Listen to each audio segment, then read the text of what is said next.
Captain's log. Stardate. Unknown. Our ship and crew have been transported to an unusual realm. Not entirely sure what happened to us. Things have changed. Things are different. Not like they were before. Very puzzling. Yes.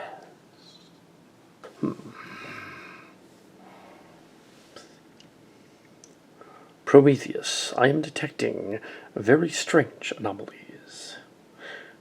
The anomalies indicate that there is some sort of disaster ahead. Reading messages from several starships. Appears that some of them are extremely confused.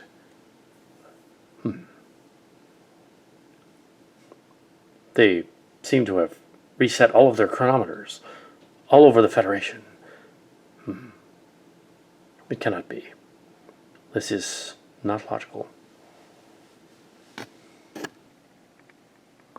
Dude, what is that? It looks like something out of the Tomid incident. That's impossible, dude. Unless, of course, we're back in that time period. That'd be screwy. Dude, what are we gonna do? I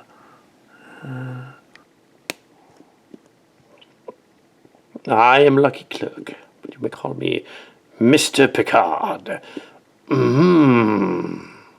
I'll figure this out somehow. Yes. It can't be. Stardate Zero. No. That would be silly. Very silly. I suppose it could be. Scan the ship's chronometer in the database to access the date, even though really that's kind of silly. Why would that be the case? But do it anyway.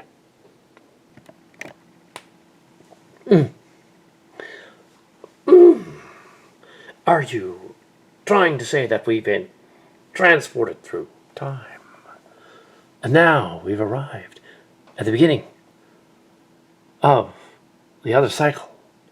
Stardate reboot. Why? What could have caused it? This is ridiculous. I've never encountered anything like it.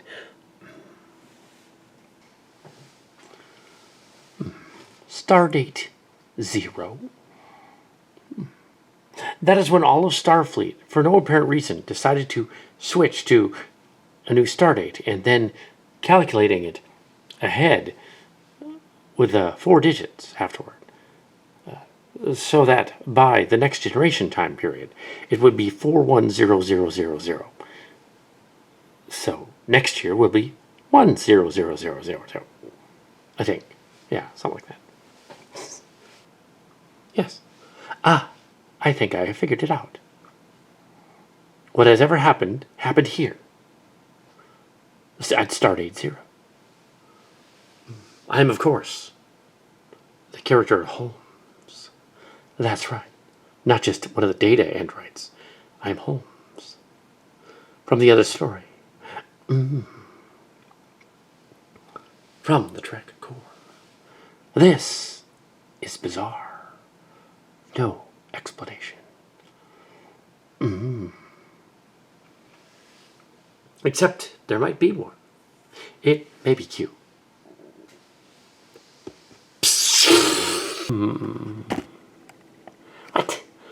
What? I'm not supposed to be in this time period. Alright, how did I get here? How annoying. I, of course, am cute. QT, that is.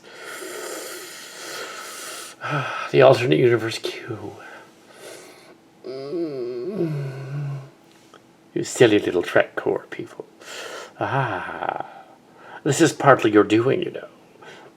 I'm not sure how to fix it either. The Cillian that's controlling this is far more powerful than you realize. Yes, it's not me. Yes, I may be of assistance, but that's about it. Ha. Think me as sort of a mutual road, kind of. But I'm mutual Ronan. Get out of here, Q. As you wish, but don't say I didn't warn you.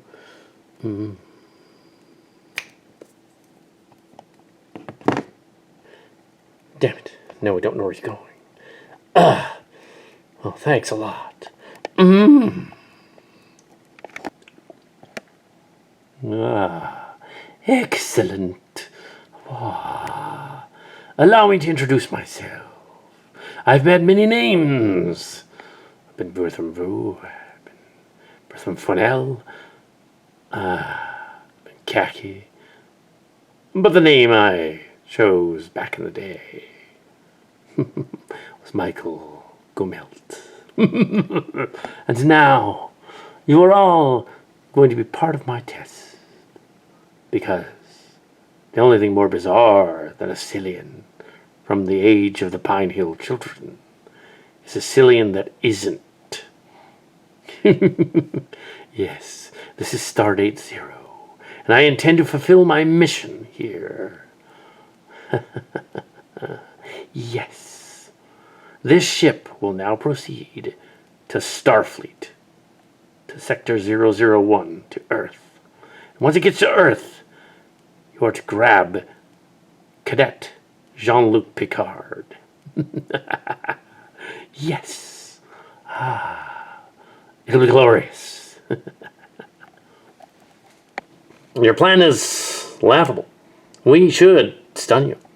Your plan is laughable. We should stun you. With what? I've made the phasers go away. With what? I've turned the phasers into super soakers. Now, I shall pitch my idea to the very core of the original story. Yes, appropriately, I snagged this ship. Yes. It will be glorious. Now, watch your futures end.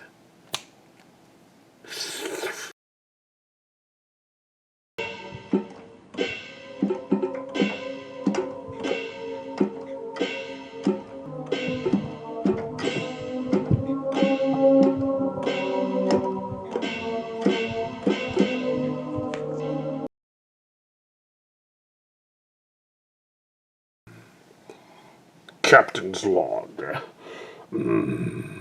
Stardate unknown.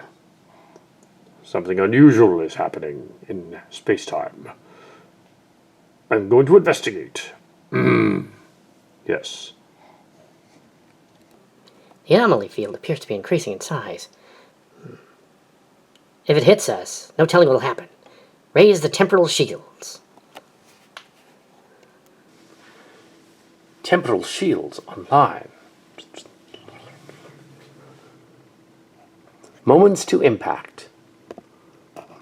It appears to have the radius of several hundred light years. It's kind of impossible. Seems to be exponential. Increasing in all kinds of weird gravimetric distortions and tachyons. It's like nothing I've ever seen before. I've isolated the source of the tachyon disturbance. It appears to be Sector 001. Earth. That's impossible. The tachyon eddy is coming from Earth? Well, did it blow up? What happened? It's more of a tsunami than an eddy. Seems to be gravimetric temporal waves. Well, they're approaching it. Warp speed, and then beyond. It's very strange. We need to get away from whatever that is. We need to get away from whatever that is.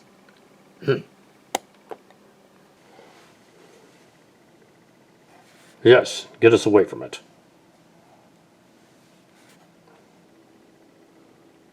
The tachyon eddies are approaching, sir. We can't outrun them. Heading right at us. I think I've seen something like this before. Not sure where.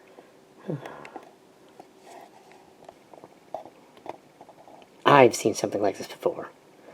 In the other timeline, the Vanguard space reported something similar, involving a sphere, but this is different somehow. It's not an energy sphere with time travel properties. It's a gravitational wave, graviton wave. All those things, you know. Show me the last known location of a Federation starship before this began. Long-range sensors. The gravimetric space-time interference is messing with the sensors. However, I believe we can isolate a starship within the maelstrom. Oh. Huh. It's the Sepulveda. Oh no, not them again. It's like they just had a few models to work with. All right. Who commands the Sepulveda now? The Sepulveda? Is it that troop again? That's weird. No, they gave the ship over to some of the other guys from something that used to be called Trek Corps. I can look into it if you like. After we get out of this, Doctor. Now, I don't think they did this, sir. But it could be Q. He does stuff like this. I hope not. How soon till the storm reaches us? Moments, sir. We're not getting away. Brace for impact.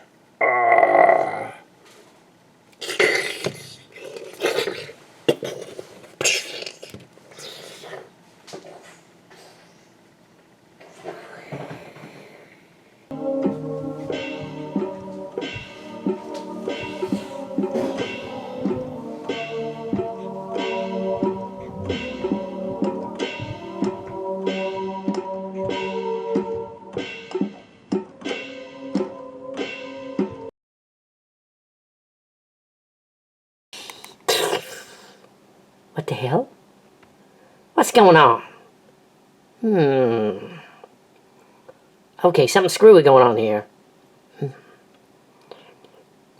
Something real screwy going on here. We're on the concept, I think. How did we get here? Oh no, Q, probably. It's messing with us again. Like we have memories of where we were, though. That's weird. Oh my. What is that? Some kind of temporal wave is heading for us. Temporal wave, yeah. Like a tsunami.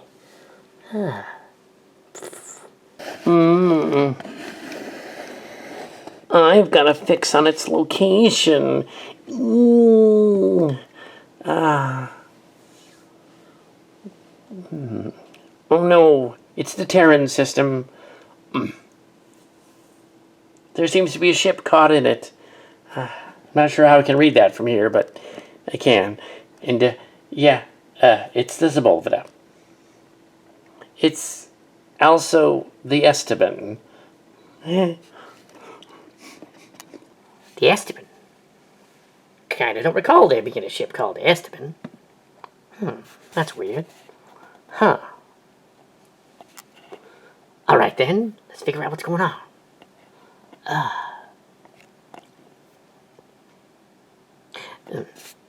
Computer, what is today's date? Today's date is Stardate 2401.1. What? That's impossible. Okay then.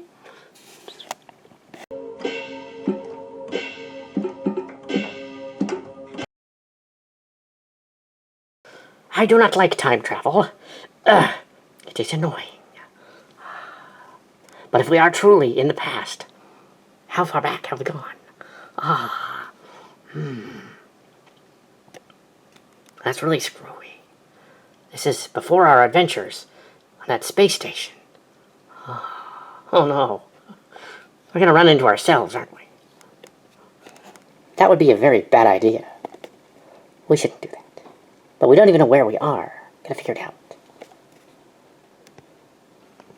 Even my Cillian powers seem to be circumvented by whatever this is coming at us. It's weird.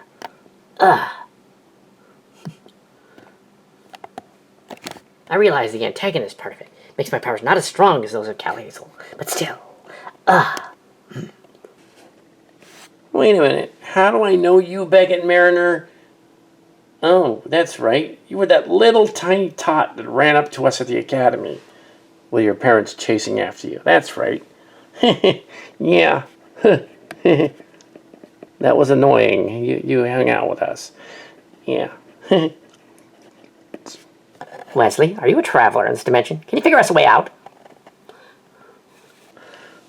This is not another dimension, Captain. It is a paradox. Someone in the past altered our destinies. A long way back in our past. Once that temporal thing hits us, once that temporal wave hits us, it'll change again. And we won't know where we are. We have to get to Earth and find the source of this. Very well then. Very well then. Set a course for Earth. Maximum warp. Bleep, bleep, bleep, bleep, bleep.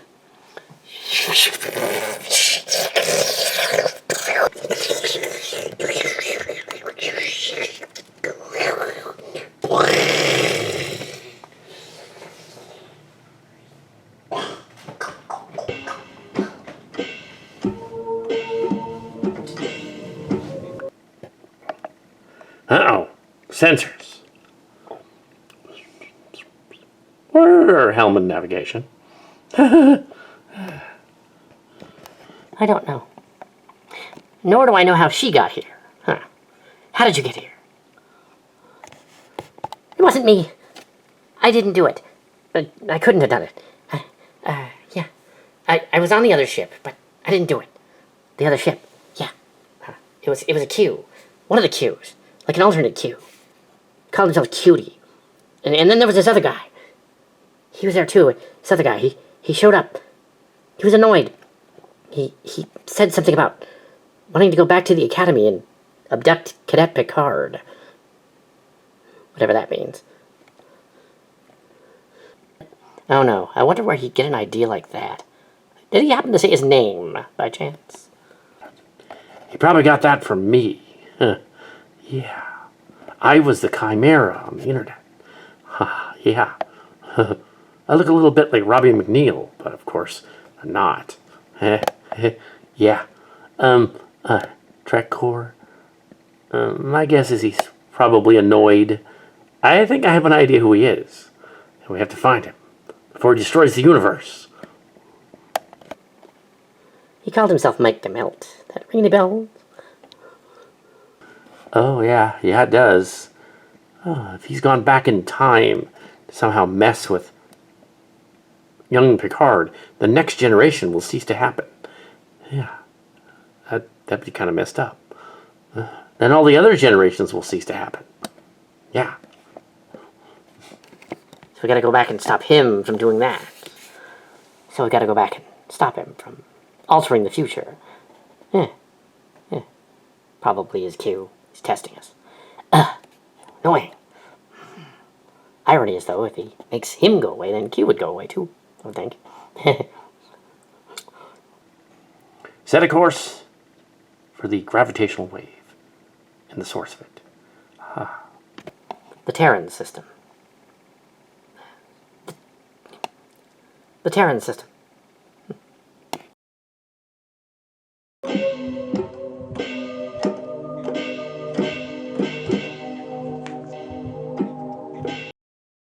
I'm one step ahead of that alien, Gummelt. I already got him. All right. Set a course for where no one dared go before. They'll never find us. What the heck's going on here? Who are you? Why, I'm Cadet Jean-Luc Picard. Why would you want me? I'm just some cadet guy. Silly. Don't lie. See, there's a universe destabilizing creature from the future. He's going to come here and abduct you. But we did it first. We beat him to it. Ha ha ha. Yeah. Yeah, we didn't really think that out too well. Huh. It's like I've been transported back through time just to be humiliated once more by that Cal Hazel fella. Crikey. Although I do understand this blog thing. Maybe that's why I'm here. Yeah, maybe that's it.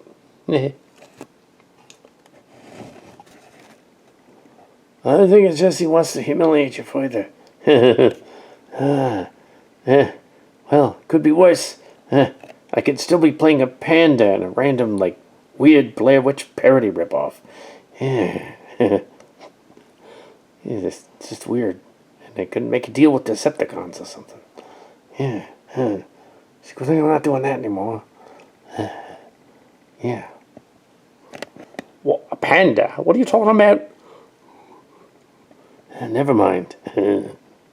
Never mind.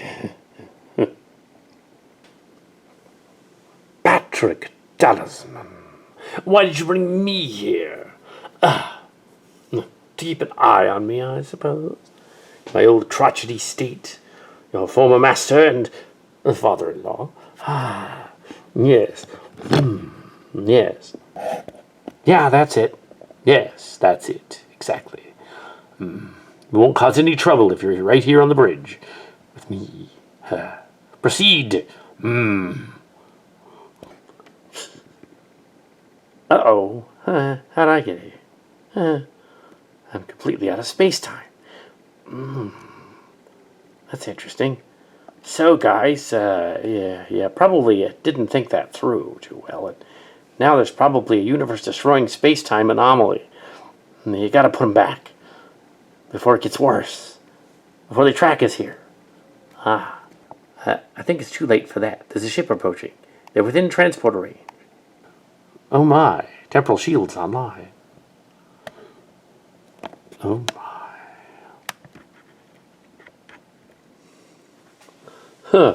Wait a minute.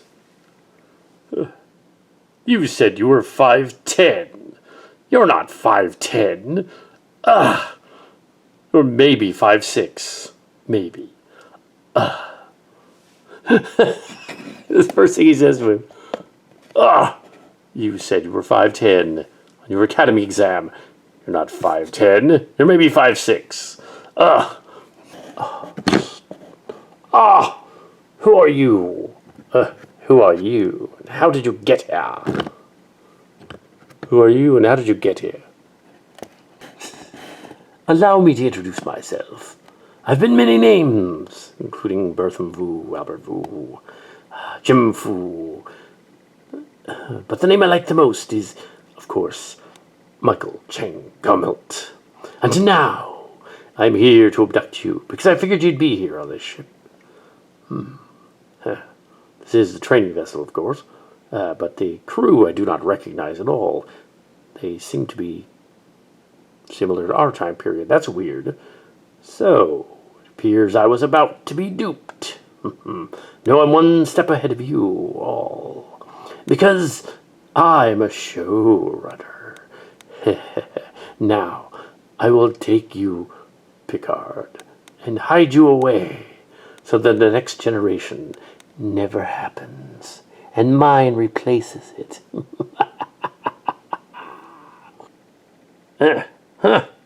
You're cracked. Some kind of blog guy or something. Oh, no. Yeah. You're that guy that thought that he pitched to Star Trek. No, it can't be that easy. Then you should phaser him. Put it on stun. I want to see where this is going. It seems pretty weird to me, and I like weird, so I want to see where it's going. I'm not going to phaser him. We will not phaser him. You cannot have Picard. We will not phaser you. You cannot have Picard, though. We saw him first. We want to,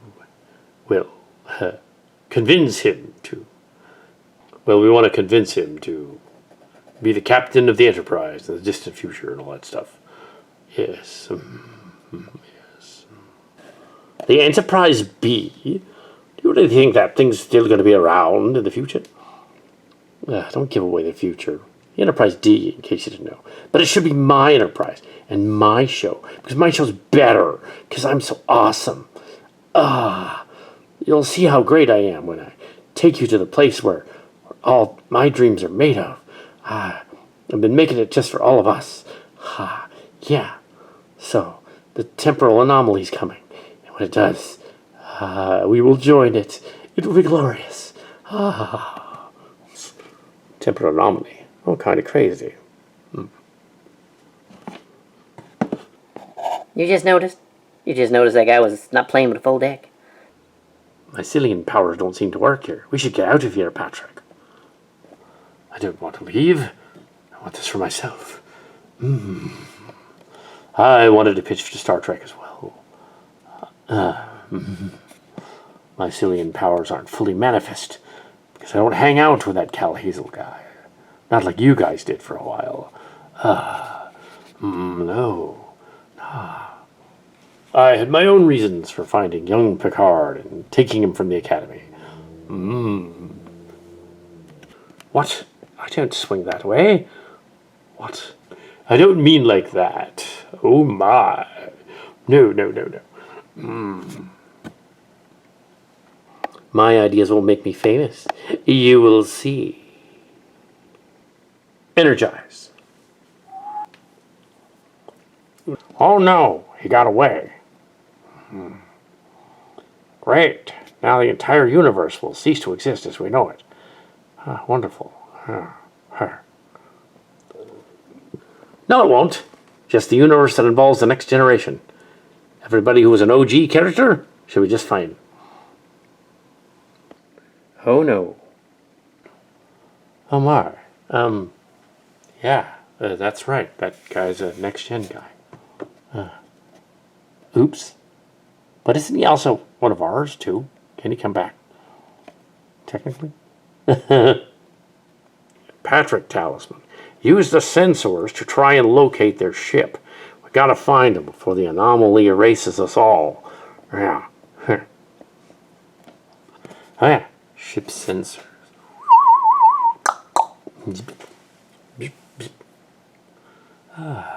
They beam down to the planet. Why would he do that? We need to access the computer database and find out all we can on this Gummelt fellow. Could be important. We need to access the computer database on this Gummelt fellow. Find out what he's all about. Could be important. Rich Everson, that's the smartest thing you said all day. Yeah, let's do that.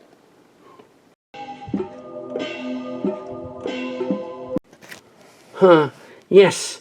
Now that I've brought you here, I can explain. I can pitch to Star Trek directly to you, Mr. Patrick Stewart guy, and then in the future, I will have my own show and be the showrunner. Yeah, so I'm going to pitch it to you right now as a cadet in Starfleet, and that'll totally make me, basically a showrunner. And yeah, that's my plan. Came back here to pitch directly to you. Why, you overexcited, overstimulated, strange little man. Don't you realize? I'm not Patrick Stewart. I'm Jean-Luc Picard. He may have been my ancestor, I guess. But you've come to the wrong place, I'm afraid. You'll see it my way. You see, what I was going to do is I was going to have my heroic captain guy be like Captain Kirk, and he was going to be kind of a machismo and everything. He's going to be all powerful and gets all the ladies and he just gets all the girls, Yeah. Like in the J.J. Abrams movies. You know all about those, don't you? Yeah, to affect the timeline or something. I don't care. The more you know, the more you'll accept me for what I am. A brilliant writer and author and stuff. Showrunner. What the devil is a showrunner? What are you talking about, boy? Now, from my perspective, I'm a cadet at Starfleet Academy. I'm in my 20s. You seem to be in your late 40s, early 50s, possibly. From some other timeline. How bizarre. And when we disappeared, the other futures disappeared too. It's really messed up. You gotta put it back. I haven't studied much on temporal mechanics yet. I just got here. And what's really weird is that Starfleet decided, we're going to change all the star dates all over the entire Federation and start over. So it's Stardate Zero. Well, yes. Exactly. Which is what I want to do in my fan film. I'm just not even going to do a fan film. I'm going to pitch to Paramount. I'm going to go to Paramount. I'm going to say how awesome I am. I'm going to pitch to them. And they're going to listen to me because I'm awesome. Especially now that I've traveled through space-time. Where here in this universe, I can totally make that happen because I have Cillian powers now. You see, there's a Cillian guy. And he explained it. He said, thoughts create reality. He borrowed that from the Grandmaster lady. But turns out, she borrowed that from somewhere else. So it's okay to use it. Yeah, she borrowed it from a catchphrase from an 80s movie. Yeah. So I can do that. Yeah, so I have powers. And you can't escape until you hear my pitch. What? Why on earth would I want to do that? I don't even know who you are, Mr. Michael. Michael, is it? Michael, yes. Yes, Michael. Yes. I created a Star Trek game. Well, I helped write a Star Trek game. Ooh, isn't that something else? I'm not going to actually say what the game is, just for copyright reasons. But I have a vast IMDb thing. I didn't really write it myself. But yes.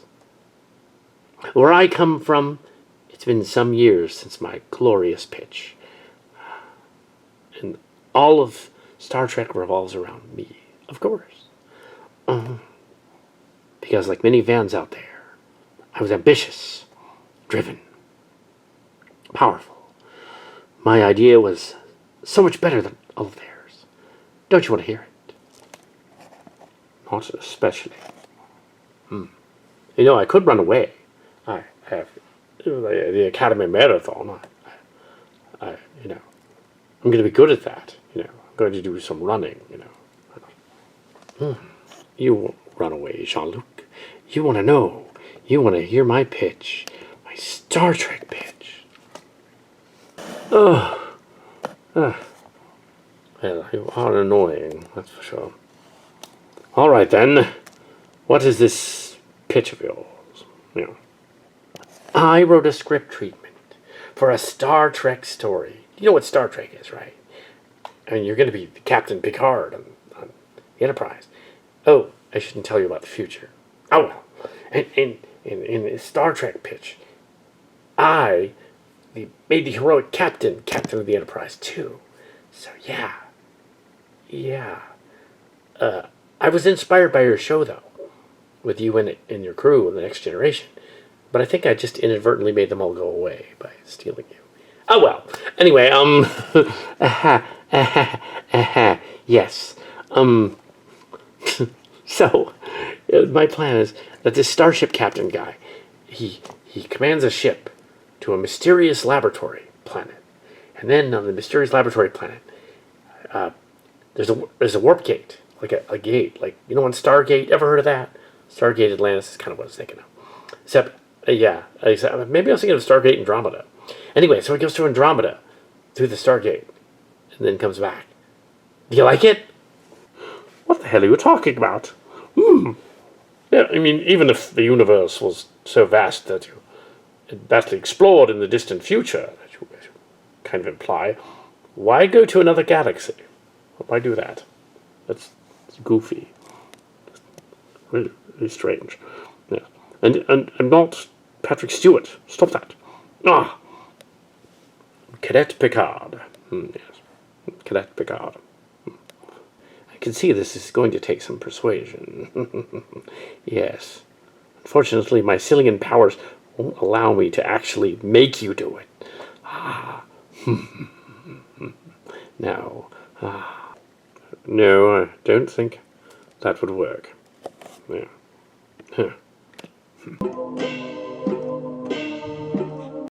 Dude, am I high? Please tell me I'm high.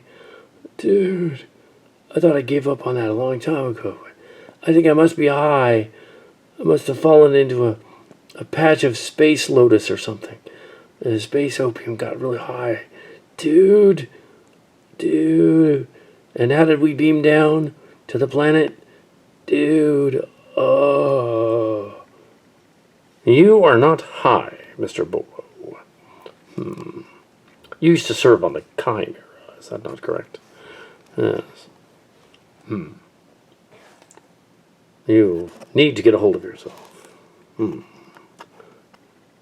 Dude, harsh vibes, man. Yeah, I was on the Chimera for a couple of years, and then I wandered the galaxy for a couple more. After the incident on the ship, I kind of lost the ship to the Cillian guy that attacked. He totally just decimated everything. Yeah, because giving men, children, space powers is probably a bad idea. Q never took them away. So yeah, the Cillian guy showed up, totally jacked up the ship in the 2390s. Dude, but they got another ship. Dude. Yeah. Yes. Yes, I see. We must endeavor to figure out where Gummelt took Picard.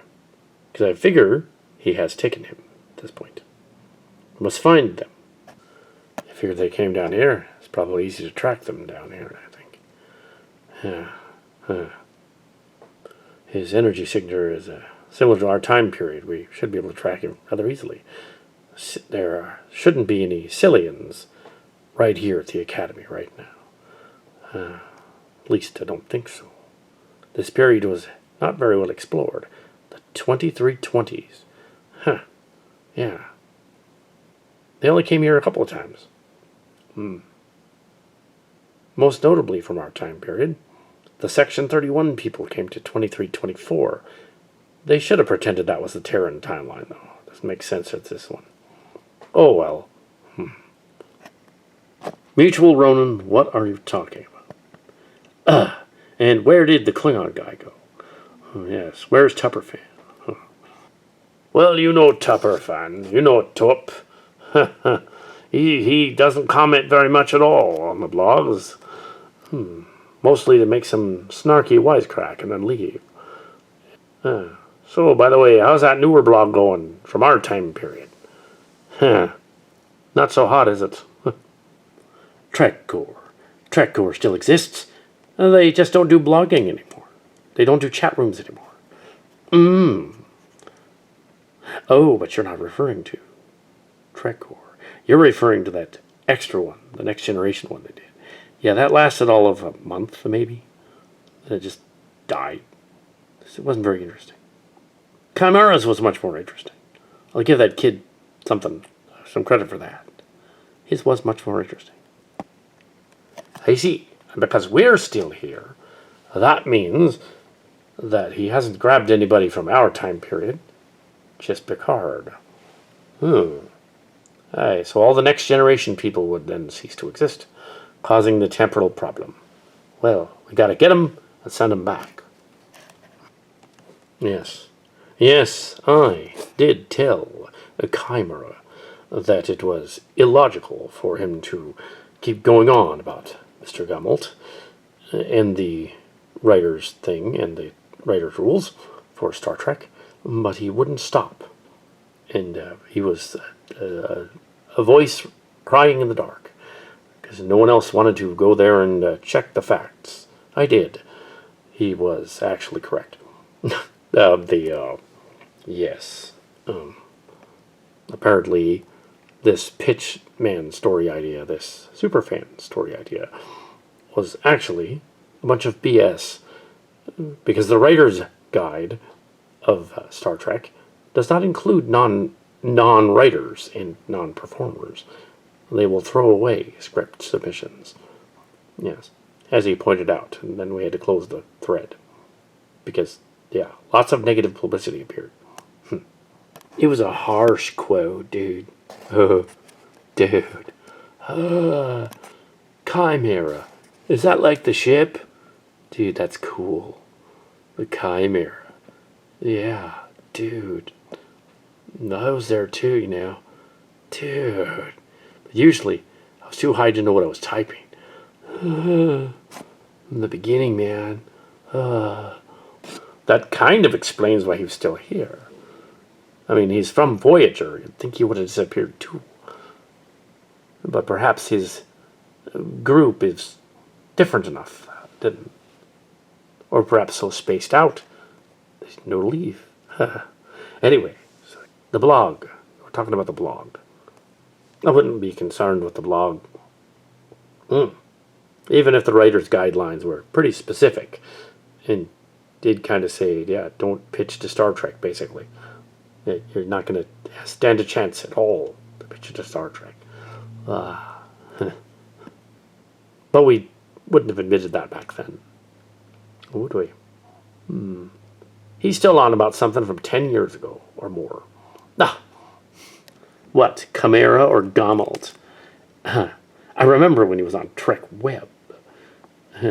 He was annoying. I think when he was on Trek Web, he sabotaged his own channel to make himself look good. Him and Gummelt should get together. Maybe that's what it is. It's a jealousy thing. That'd be funny.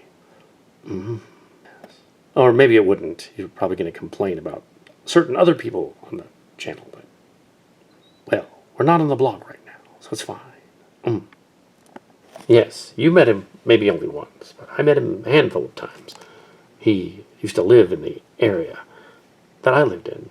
It was bizarre. One time I was there with some of my family, I was here, in a store, shopping, it was in a supermarket. There he was. He walked up and he said, "C'est la vie." And I said, "How do you know who I am?" And he said, "Chimera from..." I didn't think you were from this neighborhood. I was like, oh my. So you're actually from the Bay Area, from right here. Yes. That was bizarre. But he didn't know Gummelt, I don't think. No. I think he's just an amateur sleuth. By the way, where is our sleuth? Where did the Sherlock Holmes data robot go? Oh yes, the next gen thing. That's right. Yes, we need to find them. Dude, maybe they're looking for a stash on the planet. Like treasure or something. Or dude. Or dope. Dude. Yeah, dude. Do you have one joke, sir? That you are a stoner. That is silly. What? Yeah. Stop encouraging him. I think they went that way. Let's go. My character's hilarious. I also have been around. I played the Romulan guy. Or whatever I'm supposed to be. No, I think I'm an alien. Some sort of alien, that's right. For clarity's sake, though, I'm not supposed to be the same guy that was in the Canary Space story. I'm not supposed to be really him. Just thought I'd point that out. Oh no, the Cillian's powers are rubbing off on me. No, the longer we stay here, the weirder we'll become. Oh no. Fascinating. And I will become more and more like Spock. I guess I'm here because technically there was a version of me in the 2320s. Yes, he was around. So, yeah, that's why I'm here. Just in case you wanted to know. But I don't think that this particular troop can afford to doll up a bunch of our figures to make them look more accurate to the 2320s. So screwy. Well, let's go.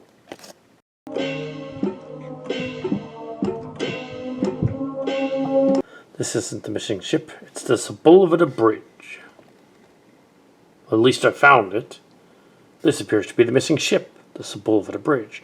How did we get here? Ah, I'm still here too. But I'm a member of the crew of the bridge. Huh. Alexander Roshenko, is it? Yes. Very interesting. So I'm actually I'm just called Sherlock Holmes because that's what they nicknamed me on. That's my moniker on Trek Corps. I'm not really, though. That's not my real name. Huh. We're here, too.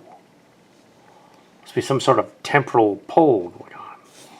Pulled us here. But I haven't been able to research some of this case before we were pulled into this, whatever this is. Apparently this Gummelt person is not all there. He posted on the internet on several fan sites in 2015, months before the release of Star Trek Beyond. Apparently this film was similar to his website, and he ran with it and said he was pitching to Star Trek because it was on his website. He wasn't. But very few of these sites did their fact-checking. And, yes, it got out of control. It just got out of control. And now he found a way to time travel and come back here. Guess he figures he could pitch again? I don't know. Yeah, but he didn't pitch in the first place. We tried to tell him that years ago. We tried to tell the internet that years ago. It didn't work. I wonder why we're here. We're transported somewhere else. I think he was planning on interfering with the past, with Starfleet Academy. He's planning on grabbing Picard. Hope he hasn't done that yet. He wanted to grab Picard, but he's barely in the Academy at this point. That is silly. Then again, he's a Cillian. He did not pitch to Star Trek. I, too, read of these trades back in the day.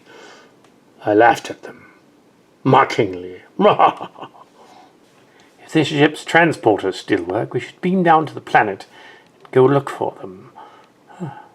If he changes history, it could be a disaster. We might cease to exist. The fact that we still exist here means he hasn't done whatever he was out to do yet. Or Q snatched us. Or both. Alright then, let's get going. We can't risk using the transporter. Suggest we get a shuttle. Just in case, in the middle of the transport, they don't, suck us into another universe or something. That'd be bad. I could remain aboard the ship, since I was here to begin with. After all, I'm only named Sherlock Holmes. I'm clearly not him. I'm not that good at sleuthing. Have fun. We must go down to the planet and find this mad Cillian before he abducts Picard. Let us go! And signal the rest of the crew so they know what's going on. Yes, sir. This would appear to be the Sepulveda Bridge. The character we were studying. He came out here with the Sepulveda. Not sure why. What's his angle? Last reports indicate that he's an obsessed superfan of the Star Trek series. He became so obsessed that he thought that he was pitching to Paramount Pictures. This happened about 11 years ago, our time. But curiously, though, did he not know that Paramount and CBS are not related? I don't think he did. They broke apart after the time of Enterprise. So they're not related anymore. They seem to be on the Sepulveda. The obsessed Star Trek superfan pulled us here, or someone else. I didn't think he had that kind of power. I do understand some of the studio system stuff, though. I know that he couldn't have pitched. That they said so. So, what's going on? He knows he didn't pitch. And I am Mr. Picard. I'm also known as Sam Clark. And Clark. several different characters. Probably wouldn't appreciate the spoof of this character, but very well. Especially that Clark guy. He would be like, "What? Ah, now don't be insulting to me. But we're not trying to be insulting. I tried to explain it to Mr. Picard years ago. Now, unfortunately, I also tried to explain it to Patrick Stewart, who plays Picard, and he thought I was nuts. Then again, yes, it's subjective, isn't it? So this other character, yes, very interesting. But I did not pull you all here either. You were on that other ship then. But yes, he could not have pitched to Star Trek. Yet all those websites went with it like he could. They really wanted to believe that he could pitch to Star Trek. To Paramount, no less. As you accurately pointed out, Paramount and CBS were not related. So if he was pitching to Paramount, well, they were no longer... They were divorced, basically. So yes, they wouldn't have been interested. You had to go to CBS, not Paramount. Well, I'm sure they could have directed him. I'm sure they could have sent him in the right direction. But they didn't want to. And I was probably one of those people that encouraged it to continue as well. Yeah, even back then, with my know-how, yeah, so to speak, my clandestine powers, my sleuthing of my own. Yeah, because I was there. I shouldn't have encouraged him. Shouldn't have done it. So, kind of felt guilty about it. So I went over to, to try and stop it, but it was too late. He was on his way there in the fall of 2015 to pitch to Star Trek, to the studio. He went there. And when he went there, it didn't go over so well. Of course, they ignored him because he wasn't really a famous person. He wasn't really famous. He was nobody. And then, so they basically told him to get lost. He found some of us and complained to us. What was I going to do? I couldn't help him. But then he had to keep going with his story because all of those fanzines and internet websites and blogs were counting on him, or at least he thought they were. And yet he kept going. If he's that nuts now, it's probably escalated 11 years later. And now we must find out where he is and what he's been doing down there on the planet. It appears from sensors we are in the year 2323, and the stardate is indeed 0. Stardate Zero. What does that sound familiar? I know. Riker and Troy once explained it. There was a previous ship called the Chimera, before the Chimera, that Nick and the crew were flying around in. This previous Chimera was commanded by Cal Hazel and John Holder and their crew. And they existed around the time of the 2380s. And this other ship was pulled back into time to Stardate Zero to interact with a crew from another ship that was doing something similar. Perhaps this guy got a hold of that information and decided it was a good idea to come out here. The incident of the original Chimera.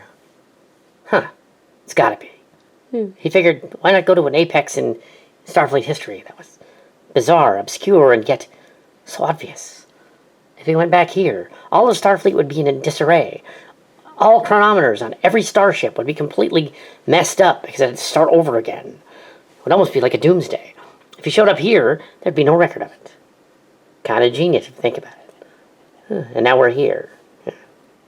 And we were spirited here because the next generation people began to disappear. Us. We're not sure how we got spirited here. Suppose they grabbed somebody from the next generation period. Knowing that most of the people on the Enterprise D were considerably older than Captain Picard, it wouldn't be any of them. Unless... He's after Captain Picard. He's after... Picard. Oh no!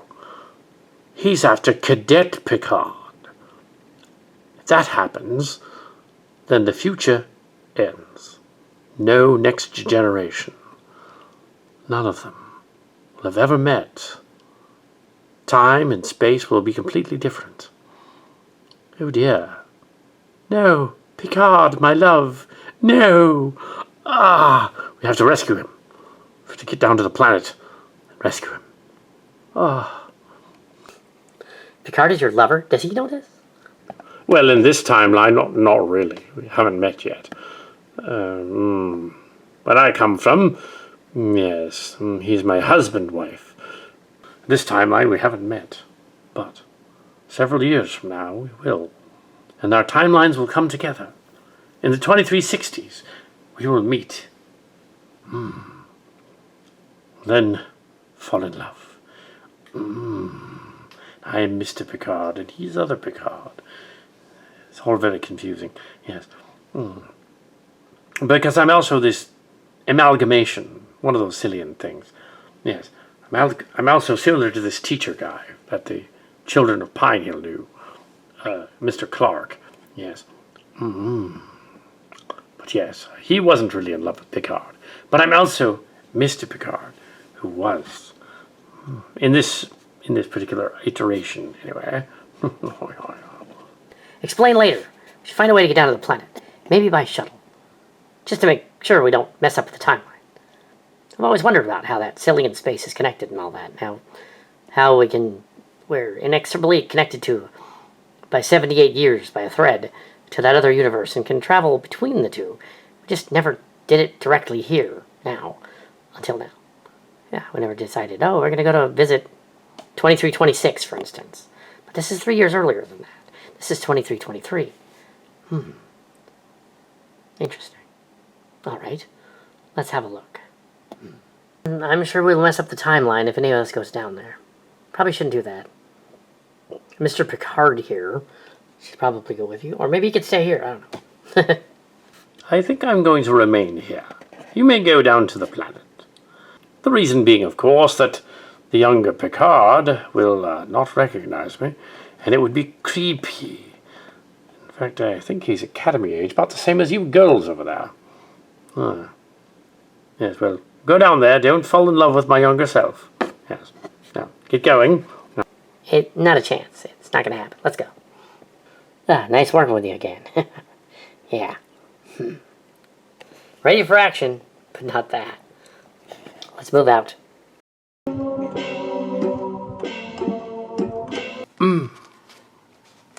I was wondering when we were going to show up. Strange. This appears to be Starfleet. Great. The alien has apparently brought us here. That's disturbing. So, what has he got in mind? His pitch story? Doesn't he know that even back then, Paramount Pictures wouldn't have allowed him to pitch? They said so in their guidelines. Admittedly, they did their guidelines 6 months later, but still, they said so in their guidelines. That screenplay that he wrote was never going to get published. Or teleplay, I guess is what it was. He thought it was a screenplay, but it was a teleplay. He also thought he was a showrunner, but he wasn't. Obviously, a writer is not a showrunner. Was that why we were pulled here?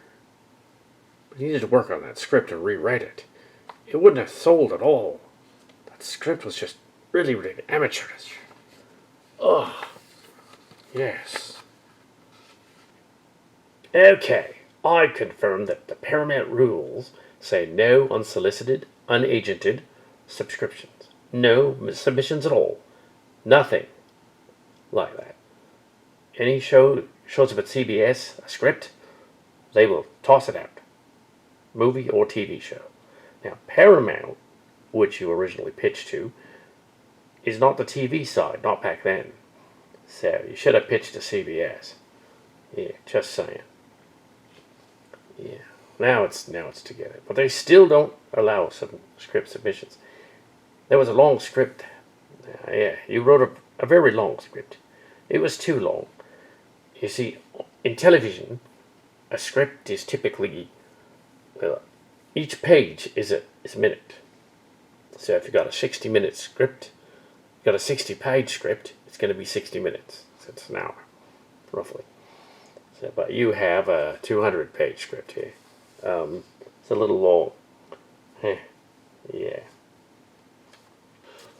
Also, you shouldn't include actor faces and biographies from actors that are not in your movie. Not even in the show's Bible. Don't do that. You don't need to add commercial breaks, and you don't need to add excessive dialogue explaining every little detail. Script, that will be thrown out.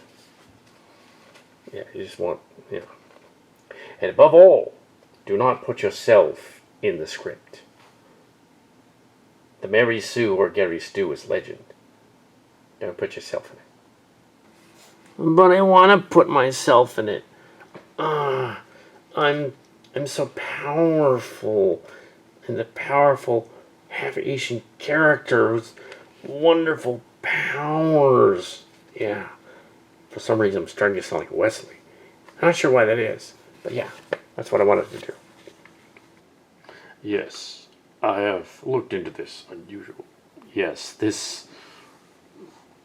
apparently this Gummelt guy has conjured up a primitive holodeck for us to be on the planet in 2323. Very well. Well, if we are to look at his script, and we have, let us examine it and see whether it is worthy.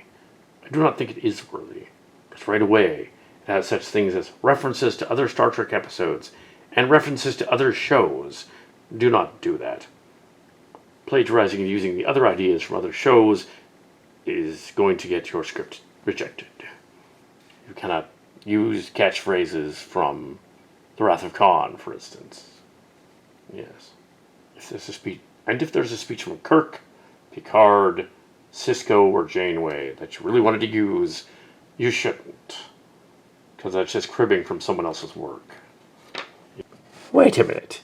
Even as young Jean-Luc Picard, here in this timeline.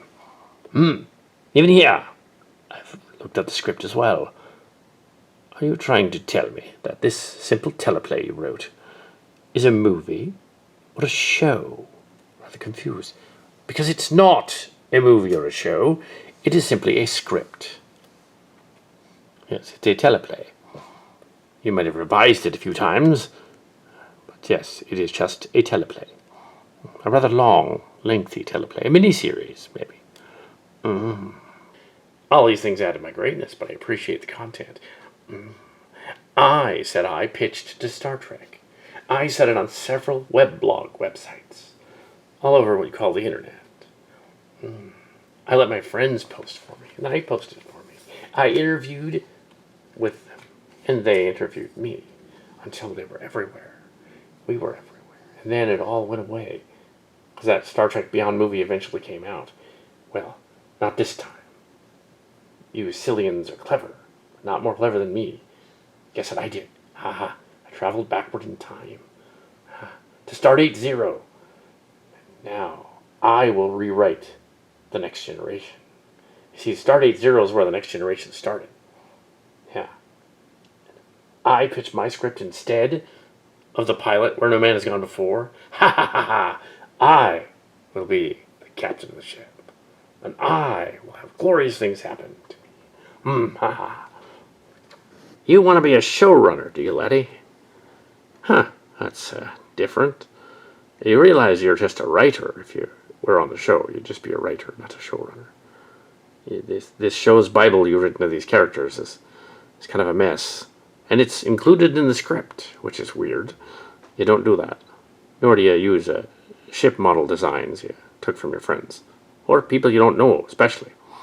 And musical cues.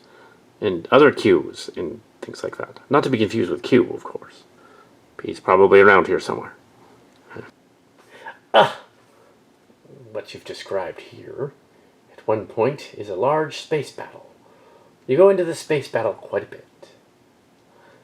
You see... and then there's a fight in a bar as well, to introduce us to the strong female character. Of course, your male characters are just as strong and obnoxious. There's a bar fight. Now, explicitly in the script, it doesn't actually say she's an Orion. She just acts like one. So we don't need to bring Tendi into this, do we? I mean, we could, but we don't need to. That's okay. We won't. No. That would be confusing. So we won't. Well, just someone else will represent her in this weird multi-user shared hallucination. Yes. So, show's Bible, huh? Should make notes, though. Don't use technobabble everywhere. Usually in the script, in the screenplay for Star Trek, usually said stuff like tech, and they'd put it in later. Anyway, showrunner's Bible. You do that quite a bit in here. So let's look at those characters. You see, you need to get to the point. You see, you need to get to the point quickly. It's television. Every minute counts. Every minute of dialogue. TV count. You set up the story. Boom. That's different here, though.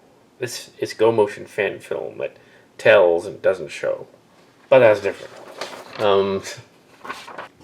I thought the show's Bible should be included with the show, so everybody knows what the showrunner wants. I'm going to be the showrunner, too. I pitched, and I'm going to pitch again. I'm going to change destiny itself. You'll see. Well, the first rule of coming up with a decent story, even any kind of decent story, really, is you need to come up with interesting characters with motivations and human-sounding voices. If your dialogue does not sound human, they sound like alien robots or stereotypes, no one wants to read the story. Human people need to sound, well, human. Two people are having an argument. For instance, two people are having an argument, but in this case, you have a scene, it's not like the bar scene, which is fairly alright. You have an admiral and an underling arguing with each other. That's not going to happen. An admiral is not going to argue back to an underling, a subordinate. He's just not. The admiral is going to dress him down and kick him out of his office. He's not going to deal with him. That is not logical. A younger officer is not going to behave that way. This is not a frat party. They are a quasi-military. Star Trek. It's Starfleet. Also, describing various expressions is not necessary, such as wink or nod or smile or grin, frown. The actor is going to do that when he reads the lines. And the director, yes. The director will direct the actor, and the actor will do the lines. A director can turn any script into something good. Usually. But yeah, it's not just the writer's fault if a script is bad. It's both the writer, the director, and then the producer's fault for signing off on it. The head writer, you wouldn't be the head writer, would sign off on it. In case in point, this particular fan film story, as I break the fourth wall, is sort of a form rewrite of the discussion of your fan film, not the actual fan film. Yes. Fascinating. Dude, how come your story's like Star Wars and stuff?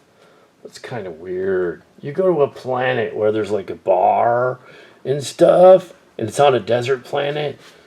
It's like that Tatooine planet, and there's a Ferengi there, and he's basically playing Greedo or something. I'm not sure what's going on, dude. And yeah, and you're gonna go to a planet, and then you're gonna do what we did on the Voyager show.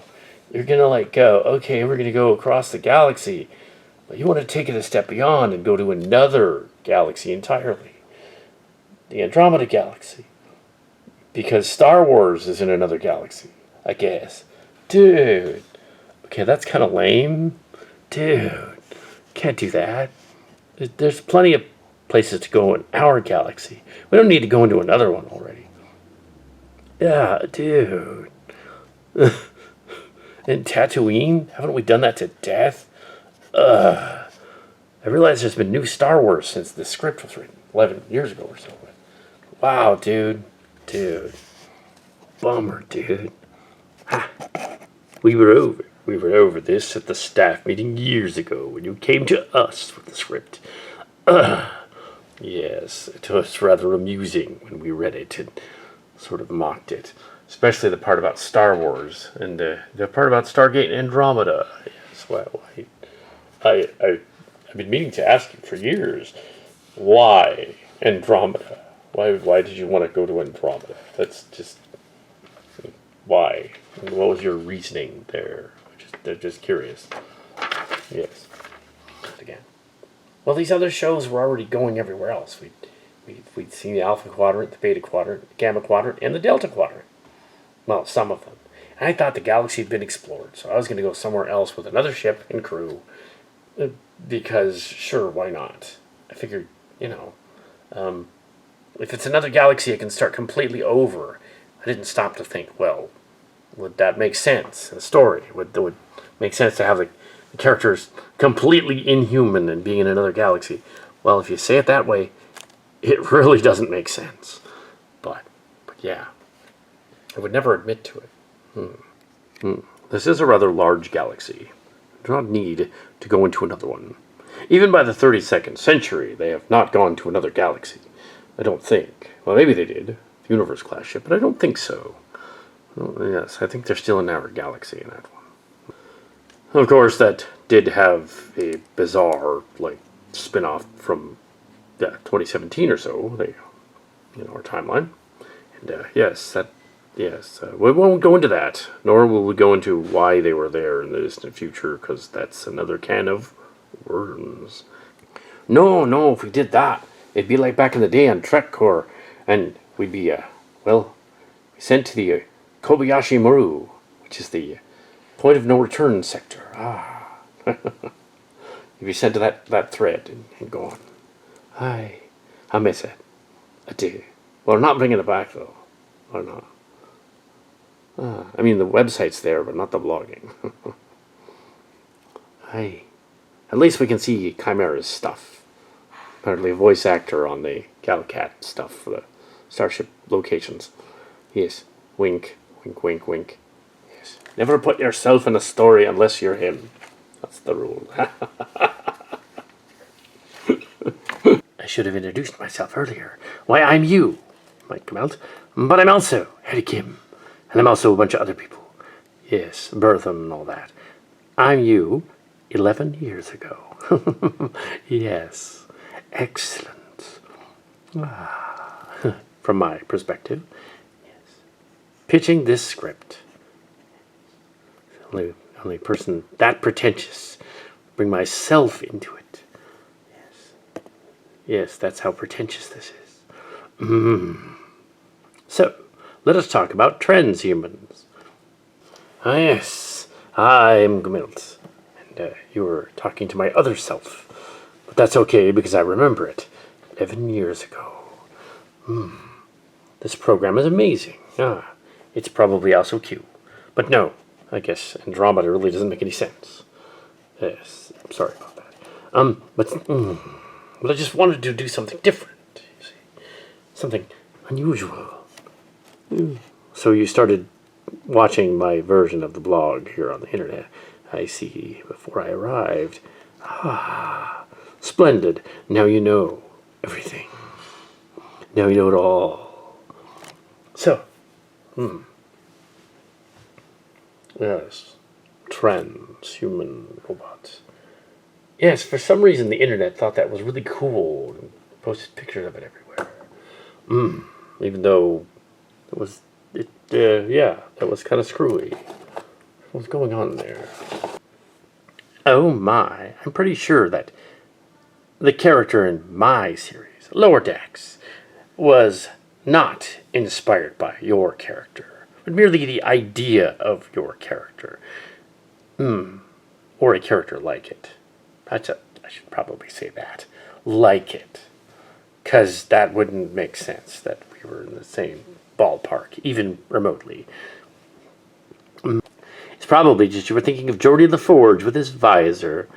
Did you not know that Geordie LaForge was named after George LaForge, who was a Star Trek fan who was wheelchair bound? It was named after him. Yes. But he wasn't blind. My character is supposed to be blind. But he uses an enhanced visor to see. Yes. Who we're probably thinking of is a Borg. Now, they went on about this whole thing. Oh, it could be just a remaindered Borg. And there were some series that did something like that. In the Excalibur book series, New Frontiers. As well as others who used a reformed Borg. Most famous of which, of course, is Star Trek Voyager, 7 of 9. So a reformed Borg is not all that unusual. A transhuman person, in other words, a person with robotic enhancements, not the other kind of trans, is basically like a Borg, a cyborg. It's what a cyborg is. I'm not sure if you knew that, or whether you just thought it would be cool, but you got a bunch of people to print stuff about it, including a cheesy picture that you stole off the internet and then used as a picture. Yeah, that was a fan's picture. That wasn't. Yeah, that was not yours to use. You just used it. Besides, wouldn't a Borg character have a different individuality? He would be very robotic, yes, like the dialogue indicates, but he shouldn't. Not everybody should sound robotic. It's just odd. But yes, trans person is in robot person. Yes, not the other kind. The other kind is different. We are really bringing that up because you seem confused about that. What's the difference? Yeah, mainly that's probably the internet that's confused, because I don't think you would be that dense, would you? Come on. Yes, I don't think so. Yes. We will explain later about that kind of stuff when it comes up again. But yes, a trans person is someone who identifies as a different gender and sexual orientation. But we can mention that later, I guess.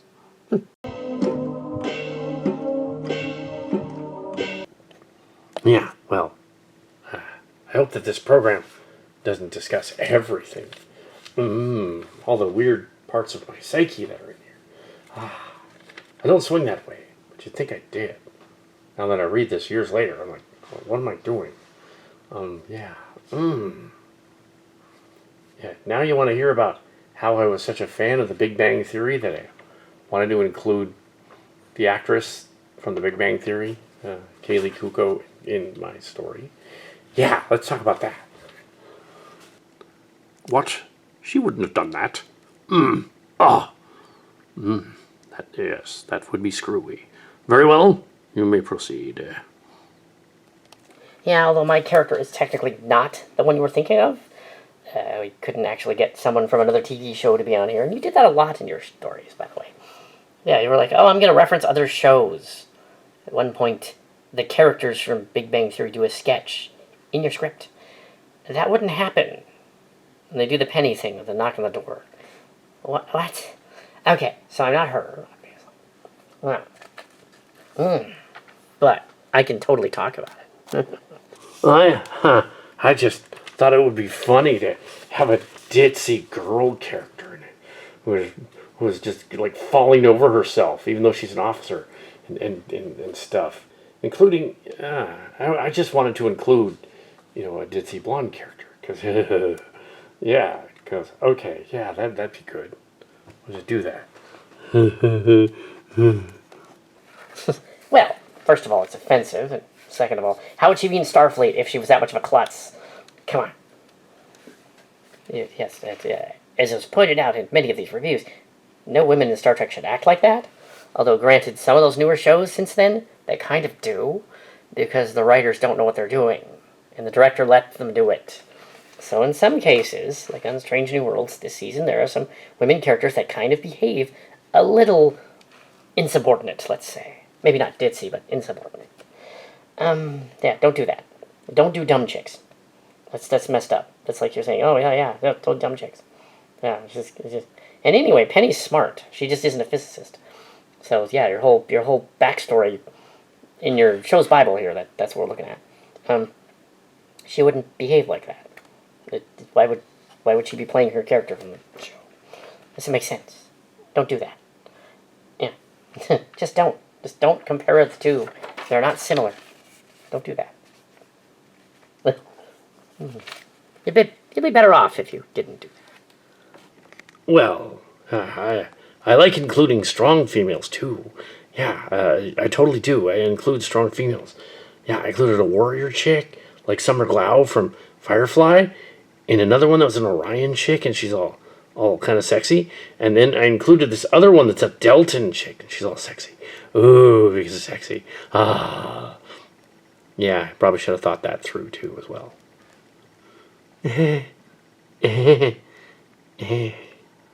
Summer Glau from Firefly. You literally were going to cast Summer Glau from Firefly in your story. I don't think she knows. Yeah, she played River Tam on that show. I don't think she would be flattered about being in your shipping story. That's basically what this is. It's a shipping story. Why don't you just market it as a shipping story and not a pitch to Star Trek? That's what everybody's on about. If you just admitted, just wanted to have like warrior chicks fight each other, do that in your shipping story. And don't go all over the internet claiming you posted when you didn't. And pitch to Star Trek when you didn't.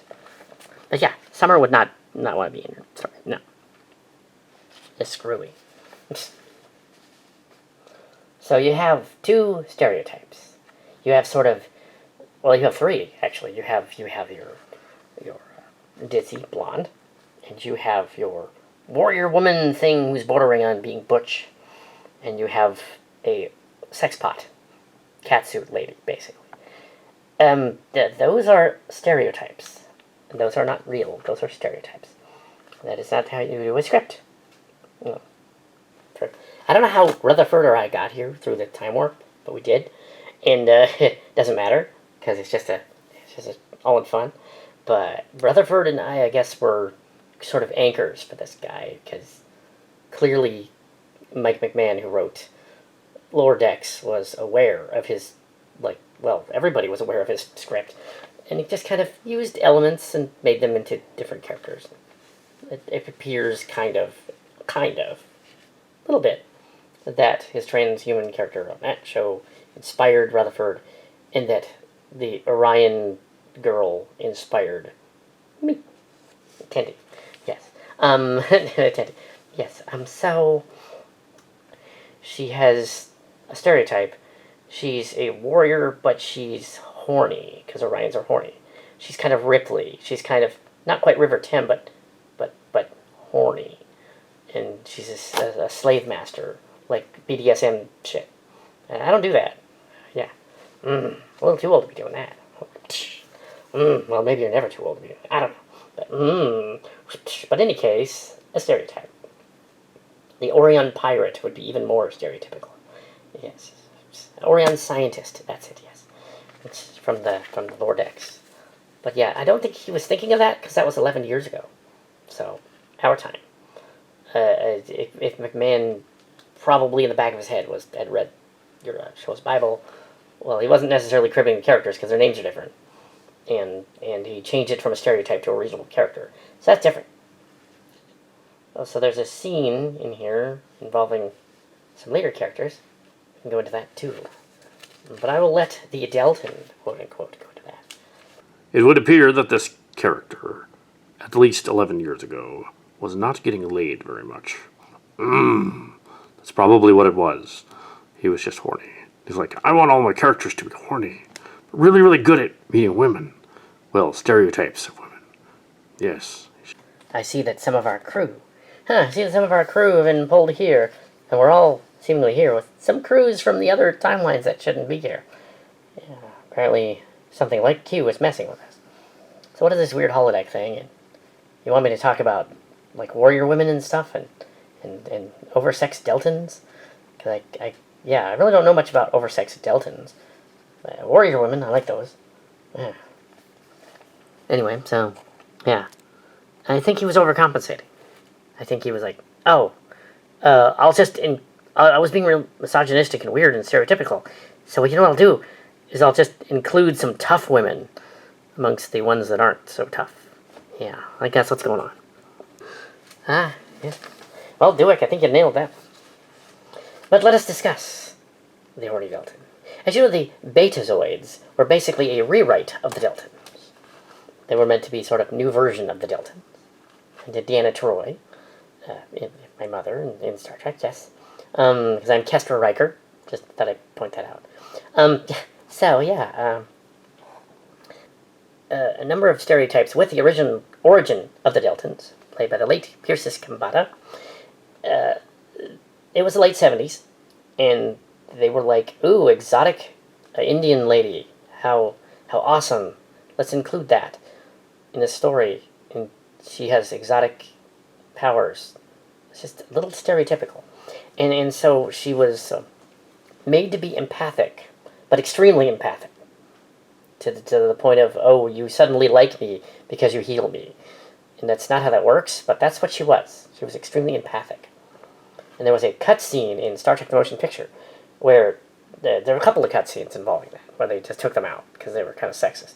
Including one of Chekhov, like going, ah, another one of Chekhov getting healed and going, ah, doing it again. Mostly Chekhov. And not Kirk, oddly enough. Yeah.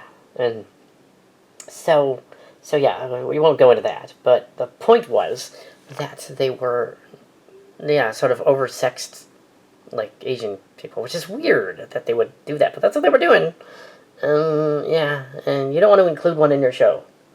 Now, granted, it has been some years since this show idea, 11 years, and they have since created, about a year ago, a little over a year ago, almost 2 years ago, a spin-off, a Star Trek spin-off from this time period, from the 2320s. I think it's 2324 in that one, so it was roughly one digit off of Stardate Zero, 1,000, year 1,200 and something of that calendar. So it was a little bit off from here, and it was probably the Terran Empire, and in it there was a Delta. Anyway, I don't think they were thinking of you, though. They had a transhuman in it as well, but they weren't thinking of you. I don't think they were. No.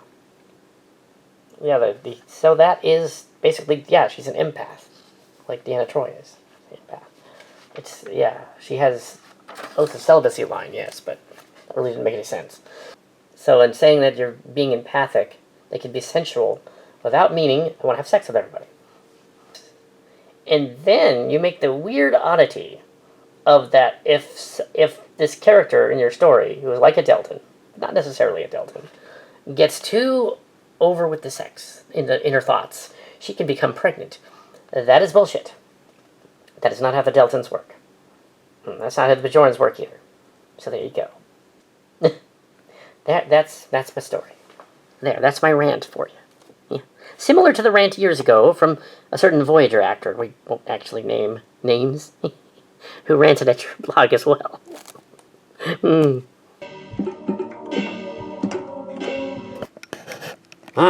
I kind of forgot I put her in there. Yeah. Can we talk about all the minutia and extra character roles added to this instead? And yeah, and what I was thinking with the engineering scene, where I was like, oh yeah, the technobabble got really out of hand, and your guys' suggestion from, I guess, mainly Chimera and some of you guys over there at TrekCore suggest, oh yeah, for the technobabble they're going to add that later. I went on for the longest time about gluons because I learned what gluons were, and I don't honestly know what I was thinking, because yeah, that's not going to be relevant anywhere. And saying the computer was more powerful than the previous Enterprise computer is redundant and silly. I don't know why I did that. But yeah.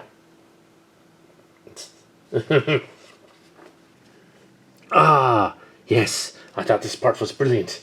To not only include myself, but to include a jerky character, because that's another, what you call a stereotype. What you call a stereotype, I call an awesome machismo guy. Somebody who puts everybody in their place. Yeah, there's got to be an antagonist. Yeah, so there was. And one of the crewmen is a total jerkwad. Yeah, I put him in the story. Yeah, on their way to Andromeda, they got to encounter this guy. Also, the scientist kind of is too. Yeah. Yeah. This is ludicrous. People on a starship, on a military organization, are not going to act like a-holes. And if they do, they're going to be kicked off the ship very quickly. Or security will throw them in the brig. Yes, a-holes are common, though, in Silly Trek. But that's only because we make fun of them. Yes,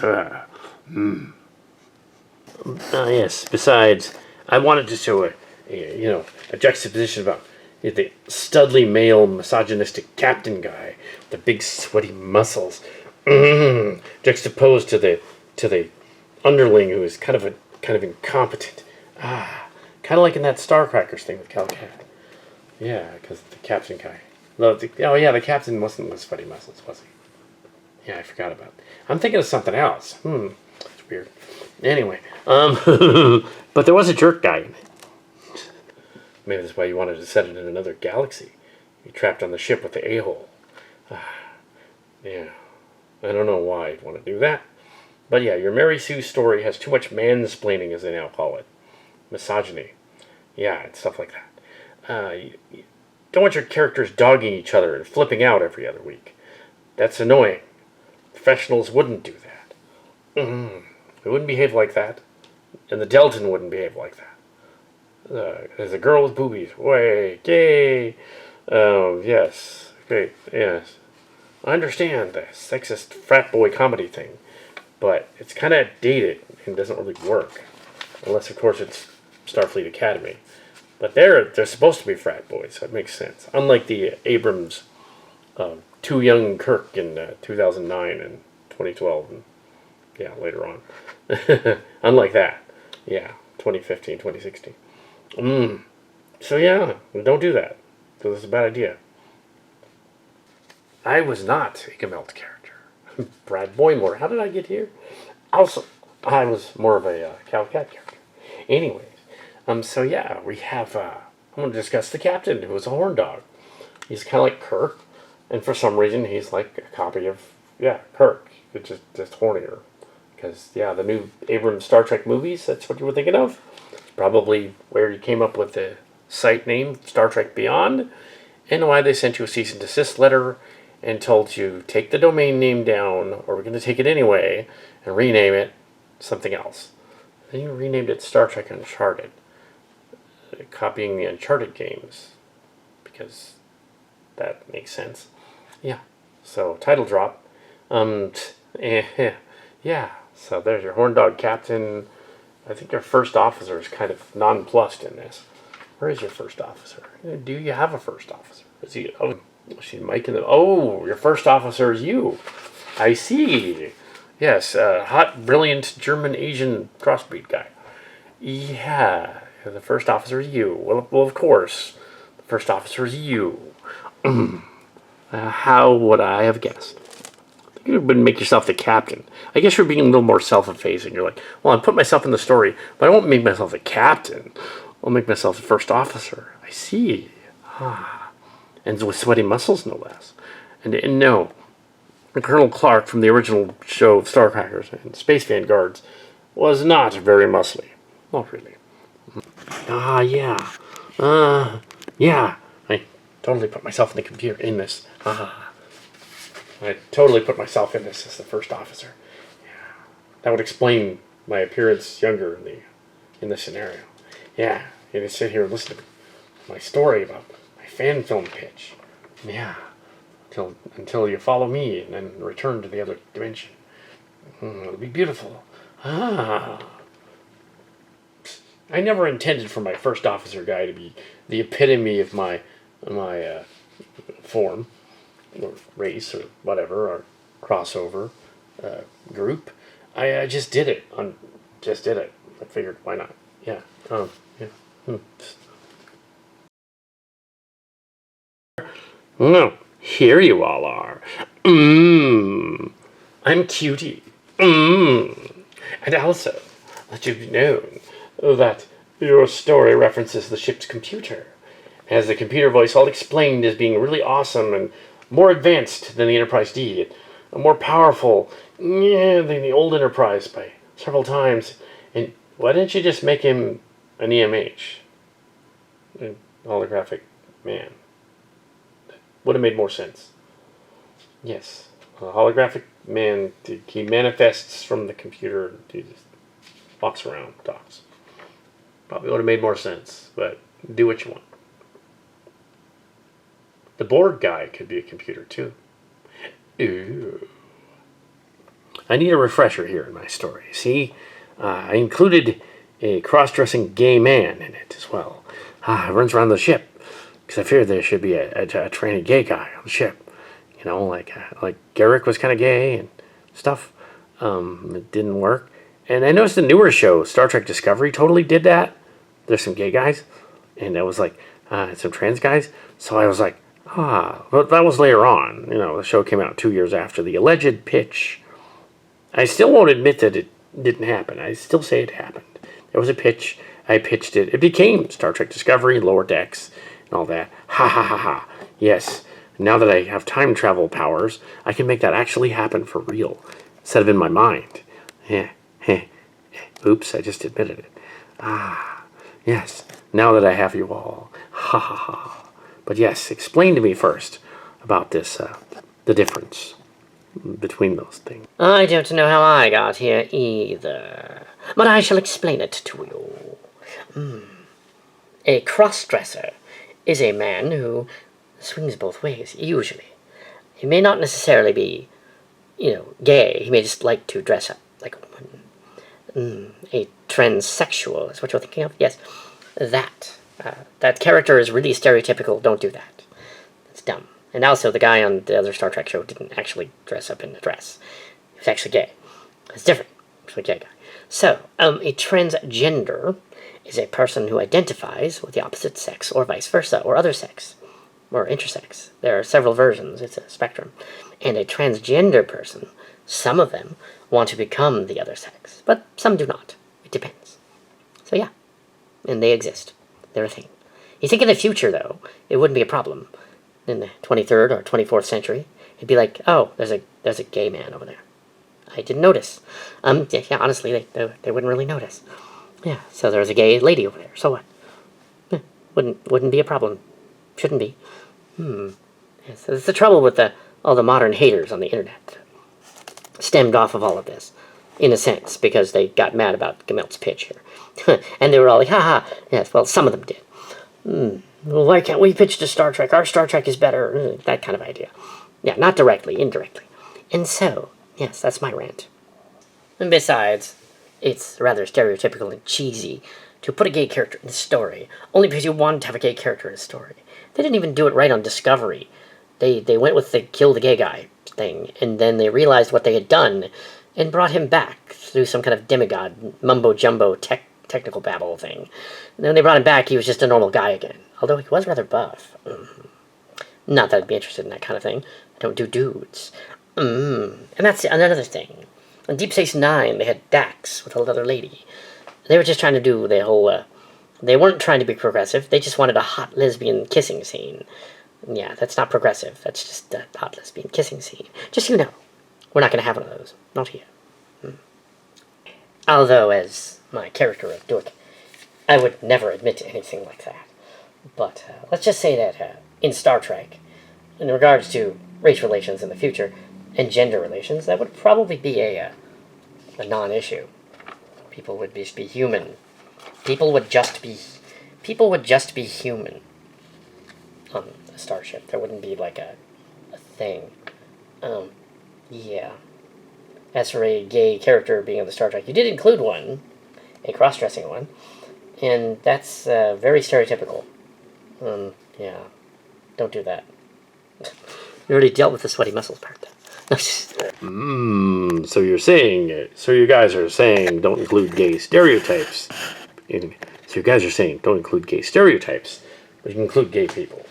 Just be careful about it. Well, I wasn't very careful with any of my characters. Yeah, admittedly, it was a draft, and then I rewrote it a couple times.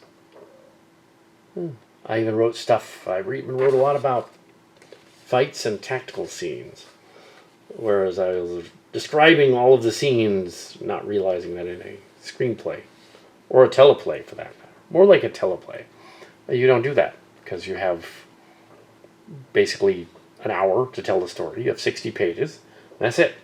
Sometimes shorter. Nowadays, with commercial breaks, it's probably more like 45 pages. I understand that now. But yes, we are still going to keep what we're doing. And I wanted to put myself in the story. I wanted to go to Andromeda because I didn't want to deal with here in this galaxy. That was my motivation. I even had a story arc about sabotaging the ship, which they do on Star Trek a lot. And I dropped that in the middle of the script. I guess it was more of a novella miniseries. And the misogyny, yeah, well, yeah. My character, he doesn't get, yeah, my character, he doesn't get laid much.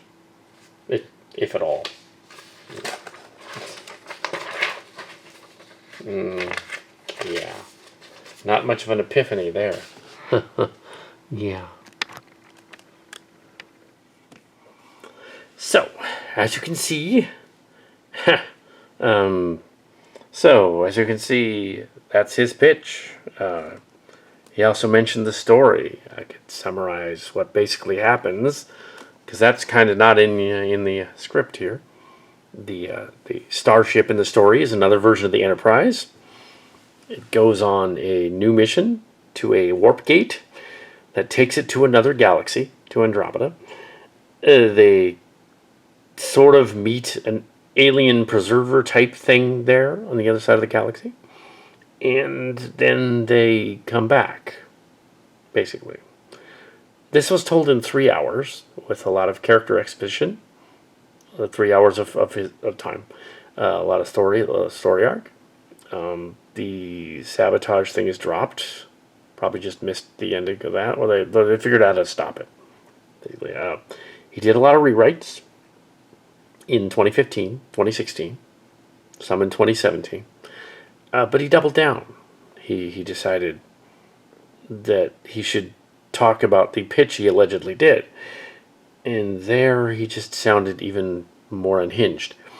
Yeah, desperate. And went on about all these other things that supposedly happened. Talking to the Paramount producers as a showrunner with the show's Bible in hand. The show's Bible, for your explanation, is the characters and story of a story. The characters, situation, plot device, all that. We've essentially, in this mission here, gone over the show's Bible of that story. But in a way to make it more fun and more palatable. Yes, so this is not a pilot. This is making fun of someone's pilot, basically. So yes, but yes, he does get credit. Now, can we all go back to where we were? Because you're not going to take young Picard out of time. That's just, Stardate Zero is all this is, yeah. So,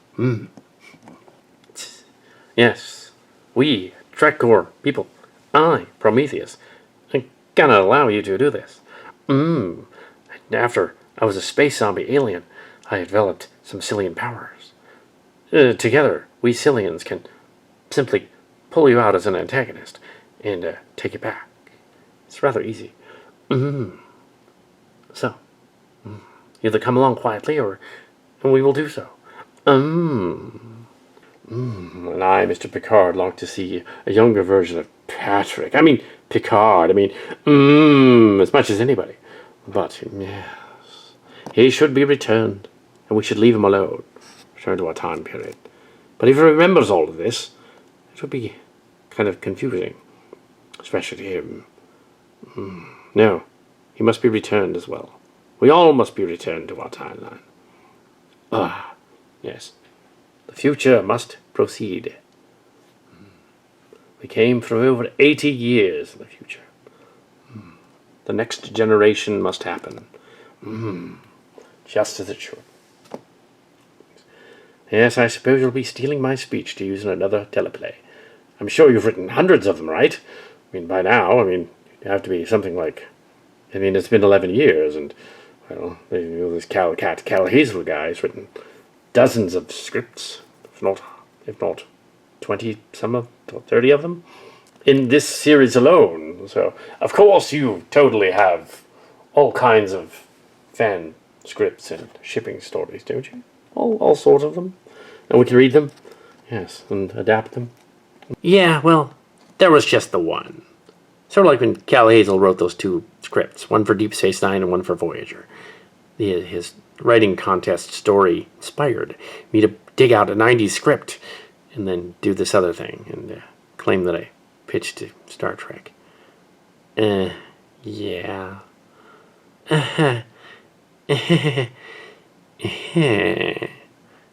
We did pitch to Star Trek. We did pitch to Star Trek. We did. We pitched to that Mike McMahon guy. Lower Decks. It'd come later. Yeah, that's it. From what I'm told. From your future. From our future.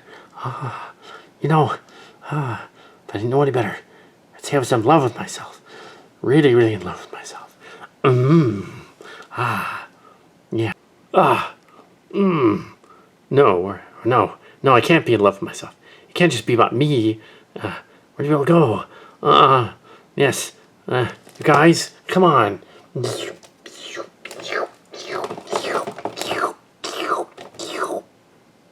Dun dun.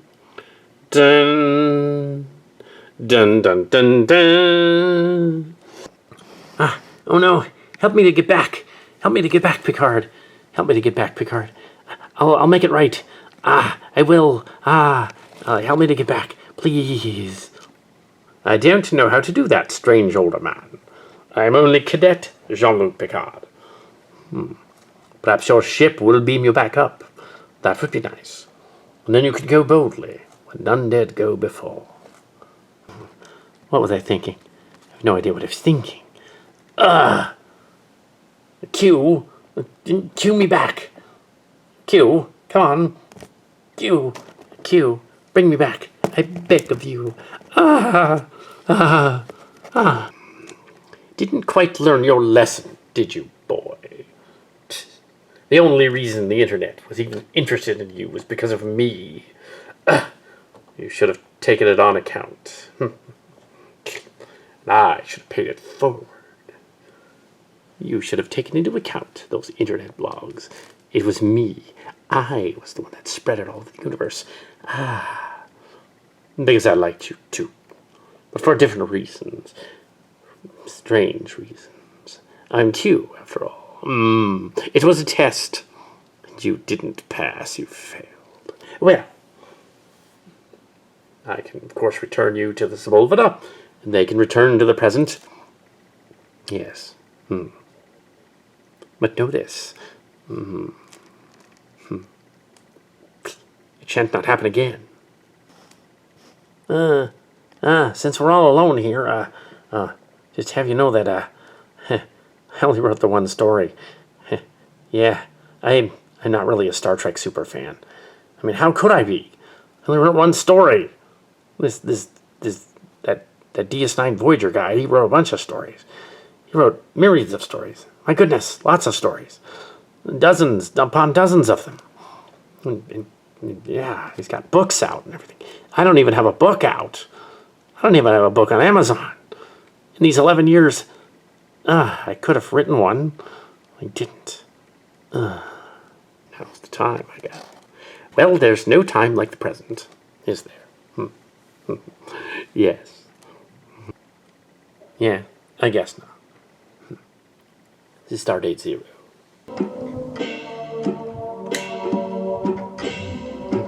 Gummelt to the Sebulveda. Beam me up. Gummelt to the Sebulveda. Beam me up. What the hell are you doing down there? Get back up here. Beam him up. Happy 60th anniversary, Star Trek.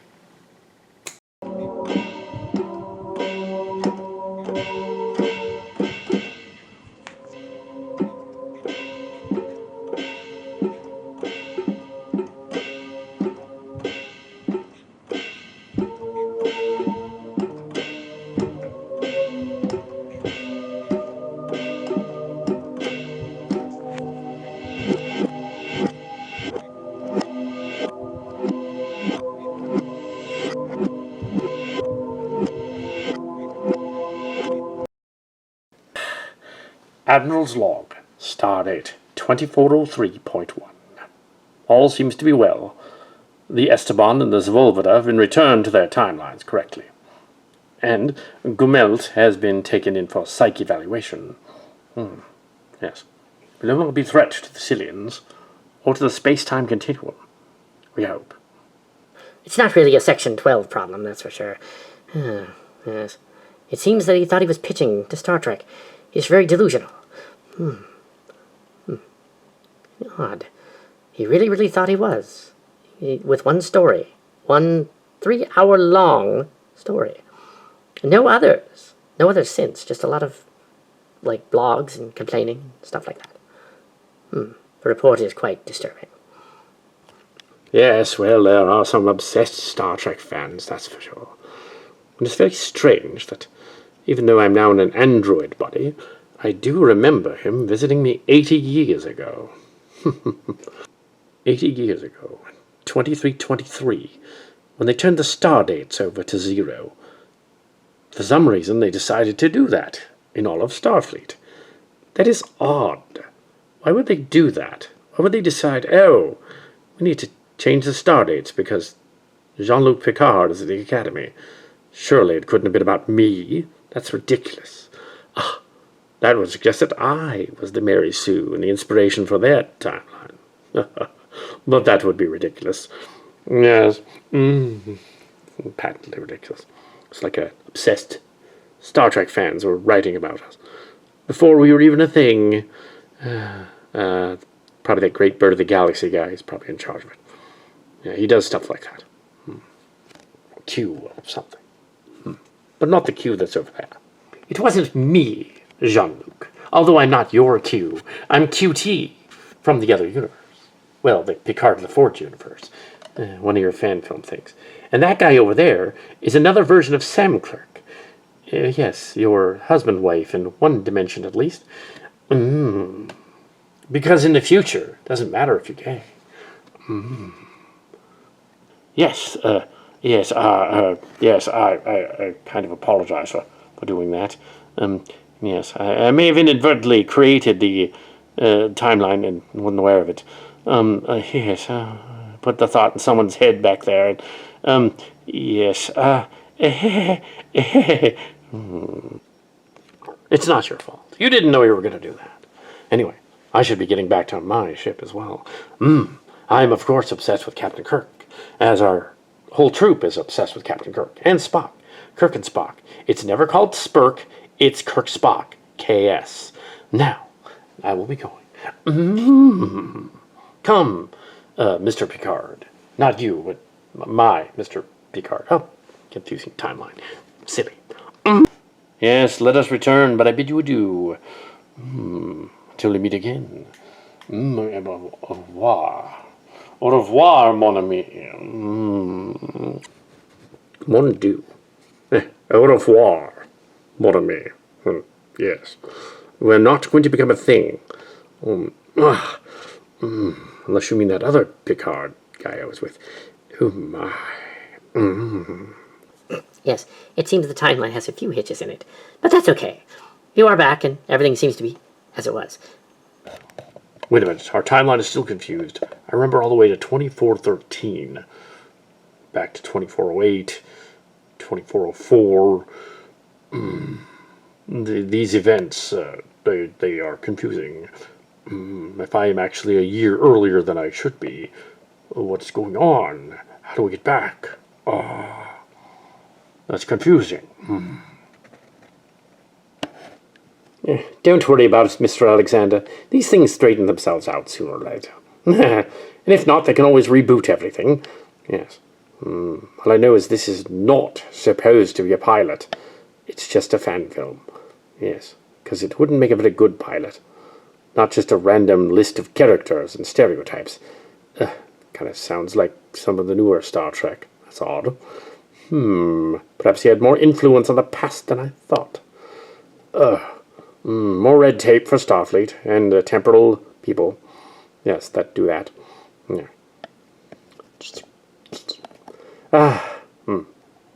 Picard to Enterprise G. Beam us up.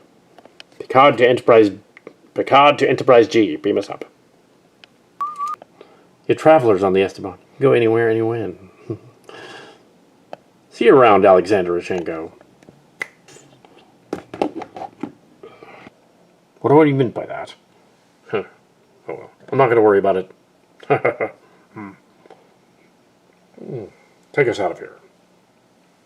Engage.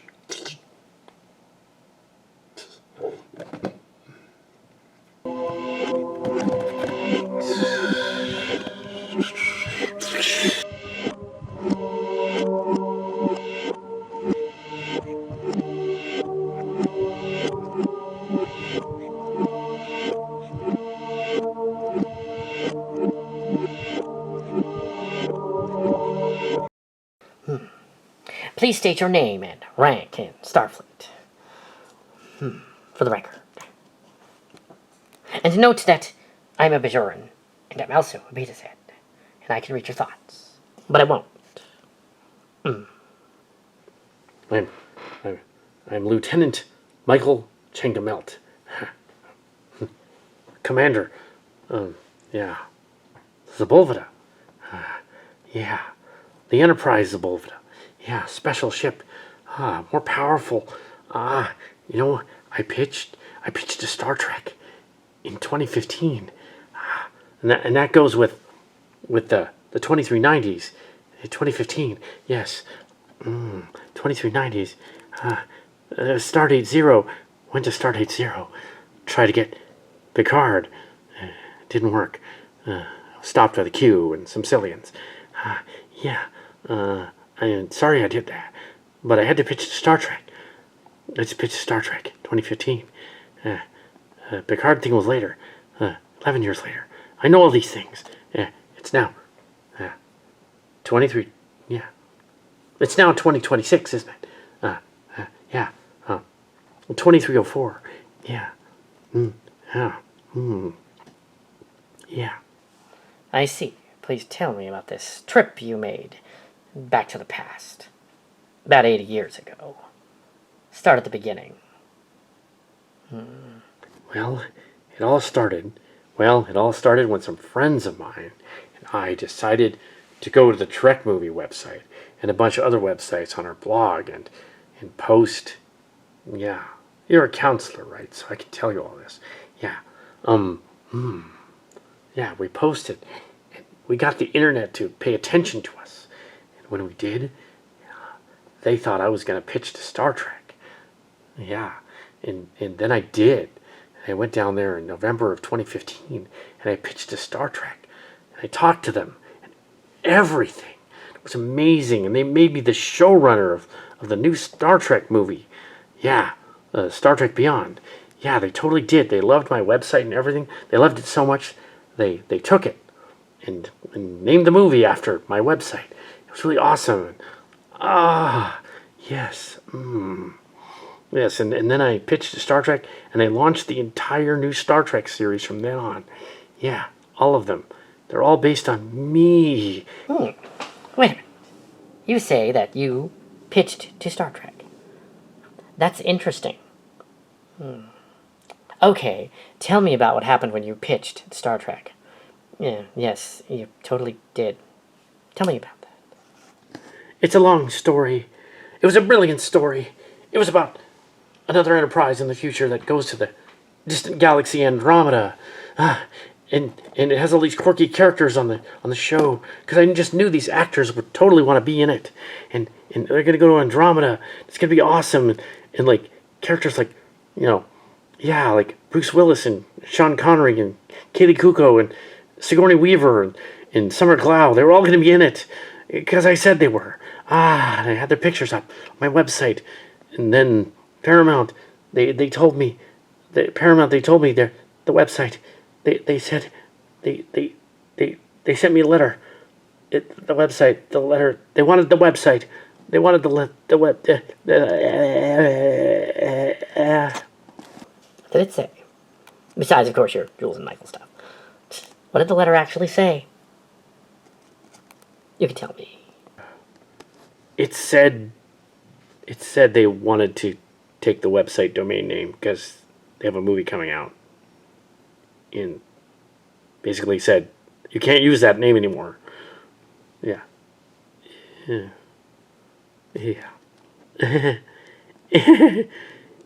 then I kind of have an episode, and then And I went on the internet, and I talked to all my friends.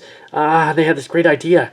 They were all like, why don't you post like you actually got a letter from Star Trek responding to you, and yeah, you pitched to them. Yeah, good idea. I'm gonna blame them. Yeah, they was their idea. I'm gonna blame them. I see. You do realize that there are millions of Star Trek fans, right? And that one person that produces one teleplay or short story on the internet cannot possibly do that. That is pitched to Star Trek in the 2010s. Yes, there were guidelines, there were rules. There were rules. It's in the record. I know. The guidelines were made after I pitched. Yeah, that's it. They were made after I pitched. I'd gone down there as a showrunner, and I pitched the story. It became Star Trek Discovery. Yeah, Brian Fuller was there and everything. It was amazing. I told him how awesome Star Trek is, and how important it is to the universe, and how the diversity and all that is important to the universe. Even though originally I wasn't really considering diversity at all. I wanted to be in Star Trek. Like most Trekkies. Yeah. Yeah. Then you got Cillian powers and convinced a crew to go with you back in time to attempt to erase Captain Picard from history. You do realize that in a quasi-military organization such as Starfleet, I think you're in a lot of trouble. Yes. A lot more trouble than it would have been if you just admitted, well, that there was no pitch. There never was. You made it up. You just made it up. You never went down there. You were never there. You can't prove I was never there. I can't prove I was never there. I totally was. I was there. I was there. You guys are just using me. It's a test. It's Q again. Yeah. We can discuss the ramifications of that idea later. However, you will have to be more psych-evaluated. Messing with space-time is not good. Yes. But, as the ship's counselor, I do have sort of an NDA of my own. Yes. What's in the report is in the report, though. Going to recommend a hearing in court-martial. And, yeah, you'll be drummed out of Starfleet, of course. You are not fit to command a ship. Or even go into the command group at all. Yes. No. Oh, come on, counselor. I won't do it again. I promise. I pinky swear.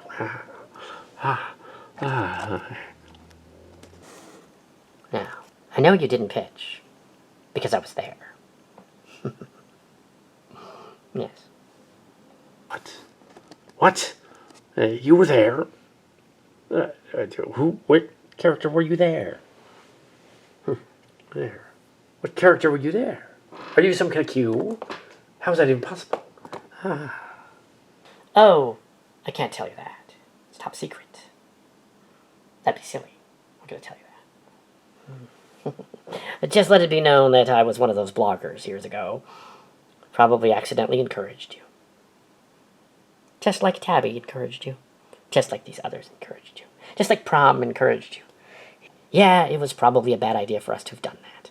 And we apologize. However, you cannot change the timeline. What are you guys going to do to me? After the court-martial hearing and all that. That is for admirals to decide. Constable Viticola here. Ready for more interrogations? Yes. Yeah, anyway, the Admiral wants to see that guy. Yeah, he's a little pissed off. All right, then. Let me go with you.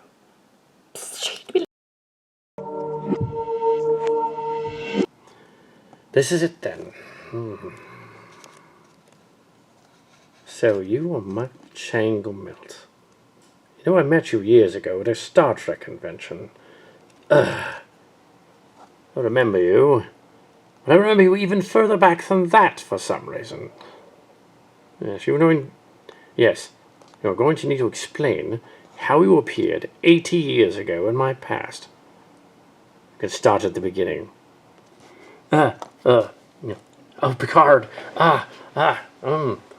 Picard. Yeah, I pitched a Star Trek.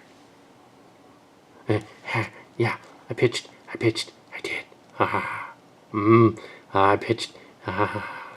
can tell this is going to be a long one. Please start from the beginning. Well, it all started with my brilliant plan to make my one script that I wrote. I wrote one script. It started with my brilliant plan. I wrote one script. Yeah, one TV script. Somehow, I took over the internet. 2015. All of it.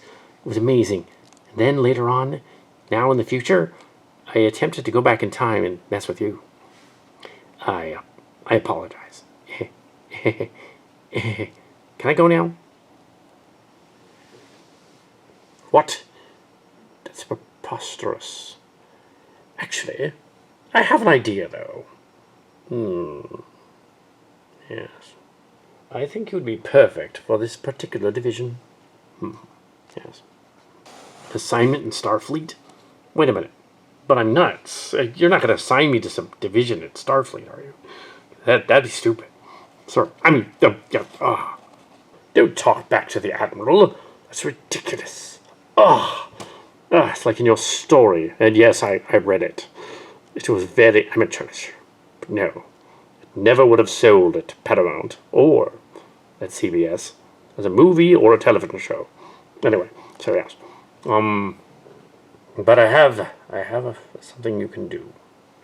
I don't think I'm going to like this, am I? Probably not. But if you want to redeem yourself, you will have to do this. Yes. All right, I'll do it. What? I think you might fit in over there. Yes. Yeah. All right. I'll do it. Better than spending the rest of my days in the brig somewhere. Splendid. We shall make the arrangements. Also, Mr. Gummelt, stay out of trouble. If you can. Get out of my office. Very well, sir. Well, probably true. That's a wrap. That's how to turn that story into something that actually works. You can thank me later. Yeah. Happy 60th anniversary, Star Trek. Yeah. Happy 60th anniversary, Star Trek. Happy 60th anniversary, Star Trek.